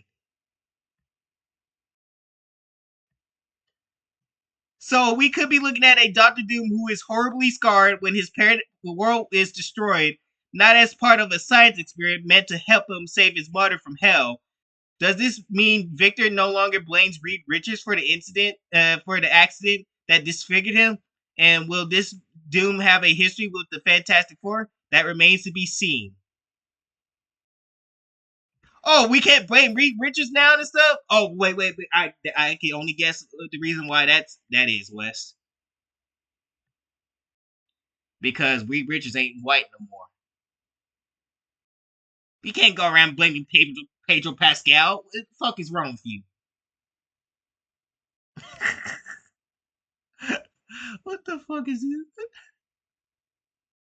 Regardless, a monstrous tragic Doom is largely in line with the comments and suggests Downey is setting out to create a complex version of this character that challenged him as an actor. He was great. He was a great Tony Stark, but coming off the back of an Oscar win for Oppenheimer, we could be in store for something really special from him here. That doesn't mean that this will save the movie, man. I'm sorry to tell you. I don't think this will save the movie, West. That sounds good, but it feels like this movie's a little. This feels like a very desperate attempt, a very desperate move for Marvel West. That if they don't hit big with this one, they're gonna fail. They're afraid of going out of business. That's what it sounds like.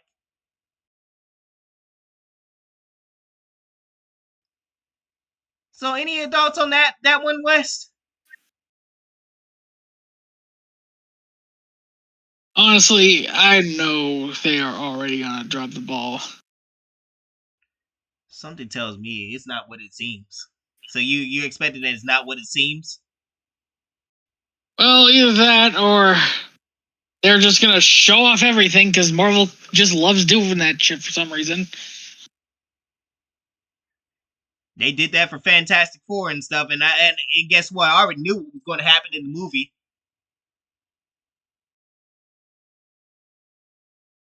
So, yeah, good job, Marvel. You're gonna fucking drop the ball with this one.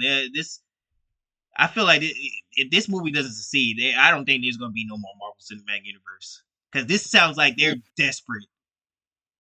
Like this is the last hope that they have, and so and if this one doesn't do it, it's over. It's over. We'll see, Wes. We will see. But I'll definitely be looking for that trailer when I go see Fire and Ash because I'm gonna go see. You gonna go see Fire and Ash? No.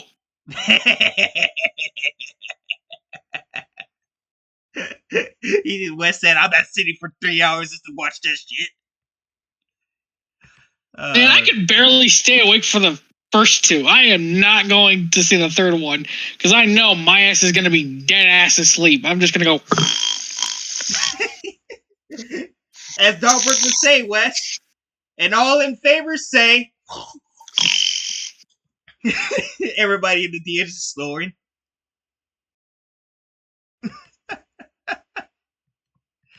Oh man, I feel like that's what's going to happen. I'm going to fall asleep to that shit. Be glad you're single, Wes. Sometimes. Oh my god. Well, let me drive your car around to the park so you don't have to get out and move it. I'm gonna go get my walk in. This time? What the time you wanted me to do it when I wasn't here? You gonna waste my gas. By driving around the corner? Well, I'm looking at my key first of all. Where's my key at? I don't know. Why don't you do that? Fuck.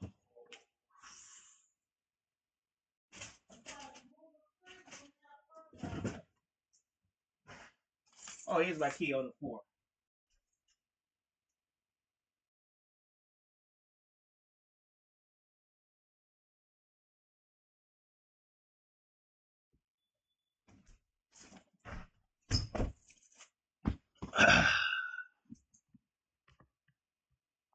That's the second time I got interrupted today.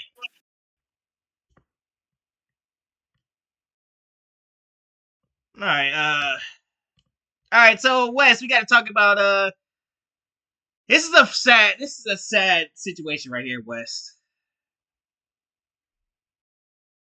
Warner Brothers has fallen from grace, man. Guess what?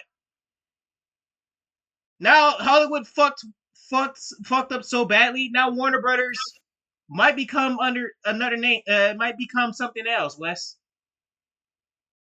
There goes our childhood again. So Warner Brothers is looking to sell their property to to another company that's doing better apparently. So I don't know why companies think that that's a good idea to do. And Warner Brothers has been with us for generations, man. Like generations stuff. We all grew up with Warner Brothers. Our great grandmothers grew up with Warner Brothers. Grandmothers, everything, right? I think Warner Brothers been around since the 1930s and stuff. But to see this happen to Warner, it's a tragedy, Wes. It's a tragedy, so what do you think about this situation? Honestly, it just really goes to show Hollywood's dying. It really is dying and stuff. Like now we have to report on that Warner Brothers is now going to be sold. It's like this is sad. Like Warner Brothers we got so much good shit from Warner Brothers stuff. It's like you will never I say 2004. If you were living in 2004, would you be saying this shit right now? No, you wouldn't have. I wouldn't. Huh? No, because we'd be enjoying good movies that would be getting released. Yep, from Warner, and so Warner has holds a lot of properties that we all know and love and stuff. They have the Hanna-Barbera cartoons and stuff. Tom and Jerry is another one and stuff. We had all the Tom and Jerry. It was under. It started from MGM and stuff. Tom and Jerry was MGM cartoons and stuff, and I think Warner eventually acquired some of their cartoons and stuff. So now they got they got Tom and Jerry on their shit. Scooby Doo, that was Warner. That was all Warner. Scooby Doo was Warner. The Flintstones was Warner. The Jetsons was Warner. You name it and stuff. Oh, The Color Purple. Remember that movie and stuff? The movie that what's her face? Elizabeth Banks. Yeah. Said Steven Spielberg didn't create that movie.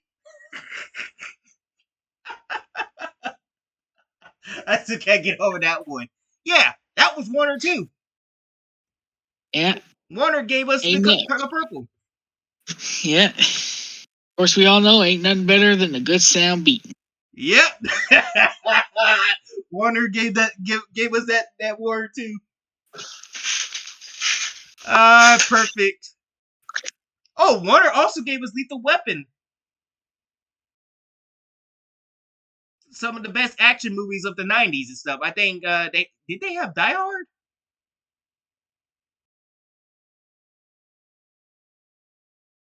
I don't know. I don't know if they had Die Hard. I know they had Lethal Weapon though. I know Lethal Weapon was Warner. But you get it and stuff. So the tragedy is that they're going under Netflix and stuff. Now we all learn from Netflix we are not to trust these assholes at Netflix and stuff. After what they did to kids shows, right? Yeah, after what they did to kids shows, Warner is not to be trusted. I mean, not Warner.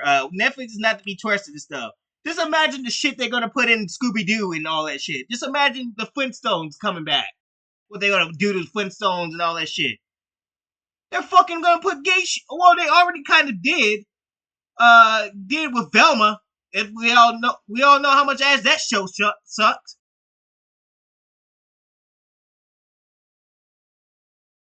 Velma and stuff, and then I think at one point and stuff they made an actual Scooby Doo show where Velma was gay.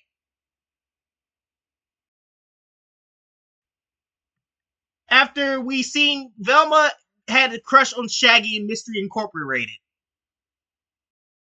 So if Netflix, so it was a debate between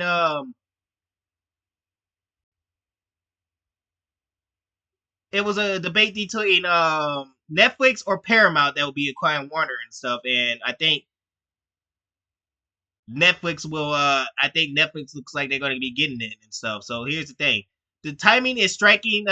Basically, the timing of is striking because just recently Netflix co-CEO Ted Sarandos told investors they weren't looking to acquire Ogard Media properties.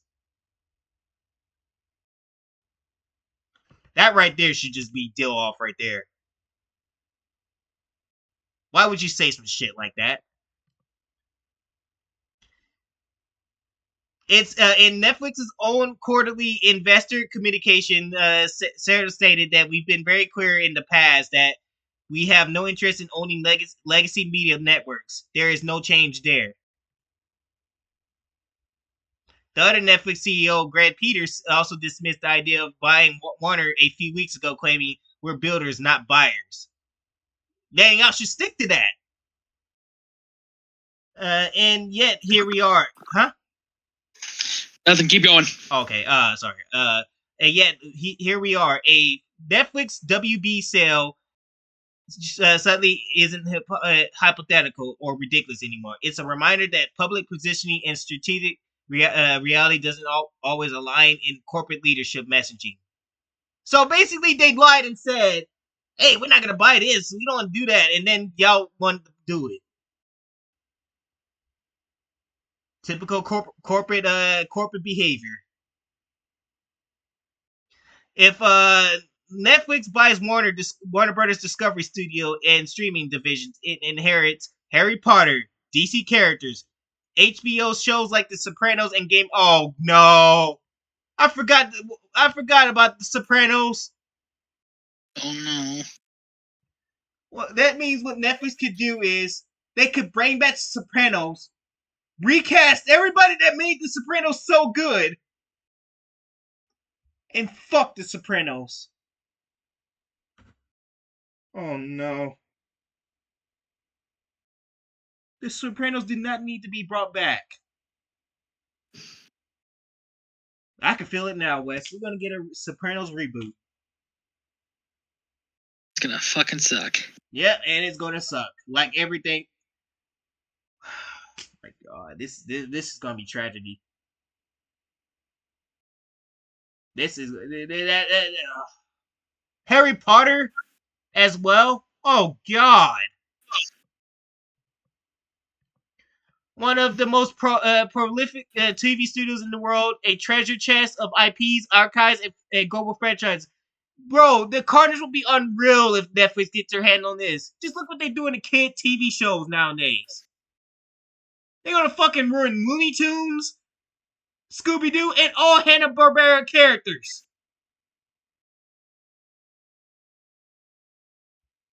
That's what I'm worried about. In one move, Netflix will instantly become a direct rival to Disney in theatrical franchise strip.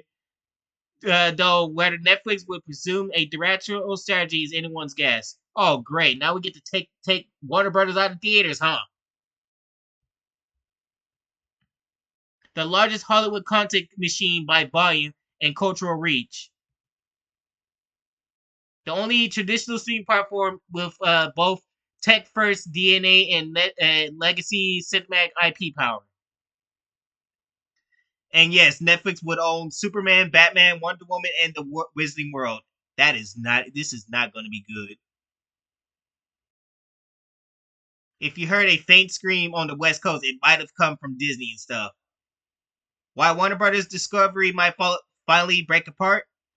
WBD has been under pressure from debit and rapidly shifting streaming landscape, with Paramount Skydance attempting to merge and Comcast signaling interest in media asserts.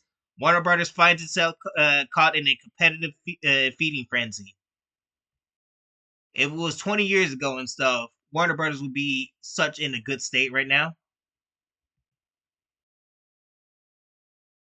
The in other words, all of and guess what, Wes? All of Hollywood is up for grabs. Wow. Media analysts predicted that the traditional studios and streaming giants would eventually converge. First, it was tech buying media, Amazon MGM. Now it's streaming absorbing legacy studios and traditional distributors. So let me get this straight. So when it's all said and done, we're going to be left with Amazon, Netflix, and Disney. That's what I'm getting at. That sounds bad.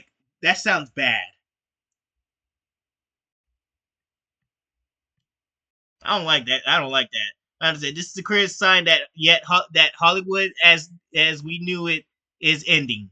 Everyone predicted consolidation that nobody predicted Netflix might eventually own Warner Brothers, especially not after Netflix said it didn't want to. If this dude moves forward, the Netflix WB saga won't just reshape the streaming battlefield, it may redefine the future of content, theatrical franchises, and global entertainment power. Stay tuned, the Hollywood shakeup era continues. Which means this could fucking kill theaters as we know it, Wes.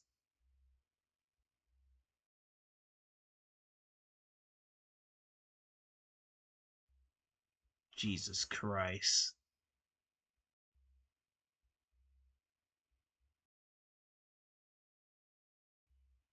So yeah, prepare for more shitty content and stuff, especially now Netflix might get their filthy hands on Warner Brothers. Prepare for shitty content at all fronts. All your shit that you grew up with, we're talking about scoop from Hanna-Barbera cartoons, anything. It's all going down the drain. May the Warner Brothers actually rest in peace. The ones that curated and stuff, which was actually the ones that actually created the studio. May their souls rest in peace. I bet you they're rolling in their graves right now, Wes. Yep. I don't think, and so if they were alive and stuff, I think they would want to purge that company too. Just like Walt Disney would with his company.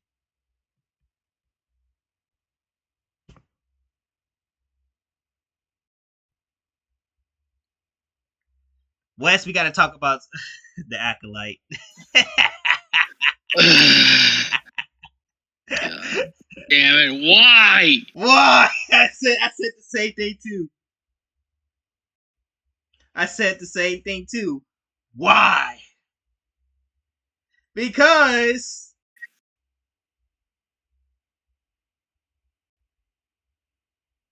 the Acolyte would they tell us something that should have would have never will happen ever again. The Acolyte would have featured a connection between the Stranger and villain Kylo Ren. Had the show been given a season 2 and not been canceled, its showrunner has confirmed. Well, you know that's in the fantasy world that doesn't exist, Wes. It's in the fucking fantasy world that would never happen because guess what? The Acolyte failed!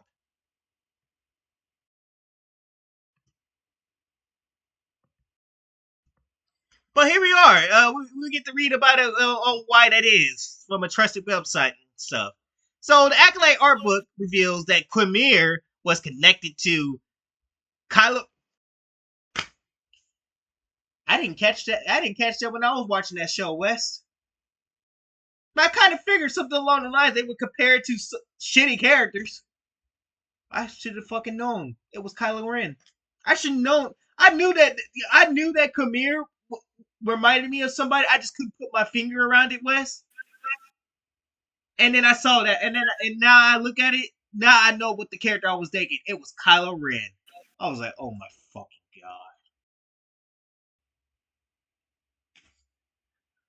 god. But here we are. We're talking about it a year later after the failure.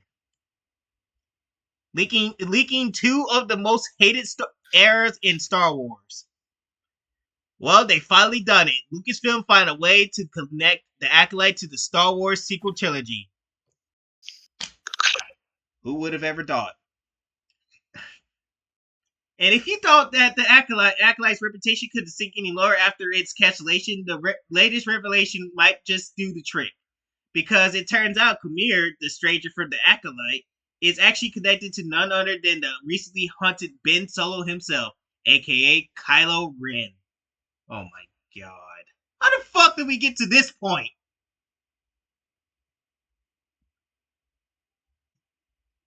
Well, I can tell you why, but I'll say my thoughts after this. According to the newly released art of Star Wars: The Acolyte, y'all had to release this. I wonder how many people bought this. Those quote unquote Acolyte fans. Showrunner and Harvey Weinstein's former personal. I like how they had to put that in there, Wes. Leslie Headland confirms that Betty Jacinto's character Quimir, also known as the Stranger, was intended to be the founder of the Knights of the Ren, the shadowy group led centuries later by Kylo Ren. In other words, the most disliked Disney Plus Star Wars series was supposed to feed directly into the most divisive movie trilogy in the franchise history. What the fuck? In the art book, Leslie Headland quotes, The Star Wars okay,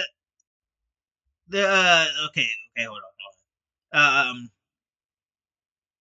It was the design of the character as well as knowing that we were going to introduce Darth Plagueis, who has ended up with Palpatine as his apprentice. She said, following the rule of two, a precept that limit the Sith to just two at any given time, a master and a apprentice. One way to keep it going, it is if the stranger is the first knight of Ren, part of the Gensid cult that we know eventually survives.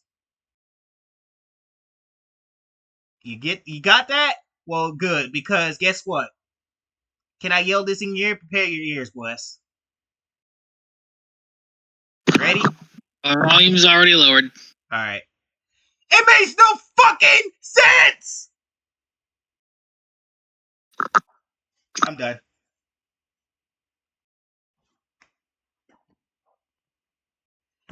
You thought of that recently because you knew that this show was a done deal. This was something that was just shoved up in the ass crack of this failure of a TV show and stuff, so that you could somehow try to save face of your shitty ass Star Wars TV show.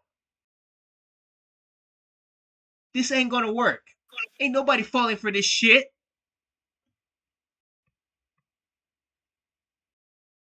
And besides, this wouldn't make sense and stuff because you basically are just defying all rules of the lore. Because a lot of these characters ain't even supposed to exist in these timelines.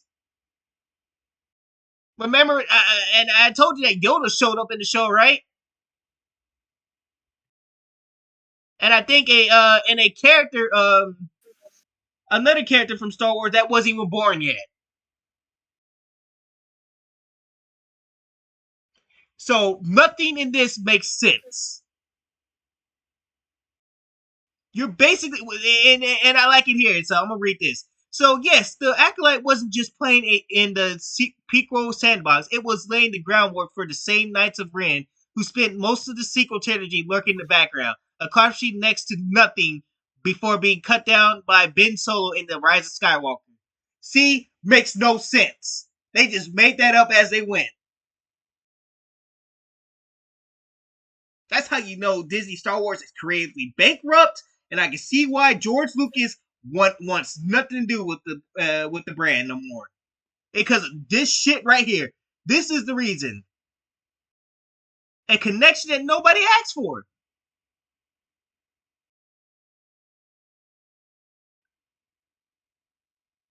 So guess what? And I'm gonna read to you the missed opportunity that what this should have been and stuff. Because I'm pretty sure that this is something that was actually a success, which might I add, Disney Star Wars fucking threw it in the trash. Fans had long hoped for the Lights of Ren would become a fascinating addition to the Star Wars mythos.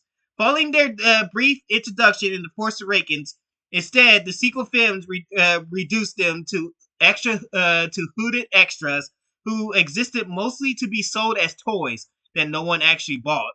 Just another J.J. Abrams mystery box that went nowhere. So these were characters that were very interesting, but since Disney Star Wars was so full of themselves at the time, they fucked them over. Another character wasted in the gutter, West.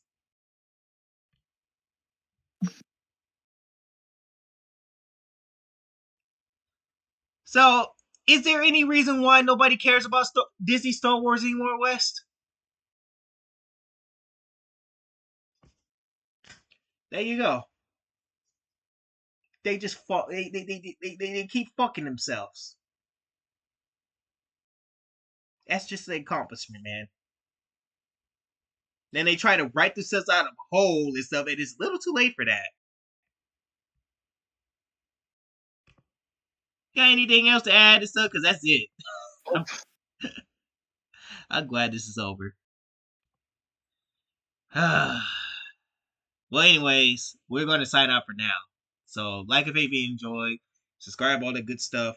I'll see you guys in the next stream or video that I make and stuff. So we are signing out for now. Peace. Peace.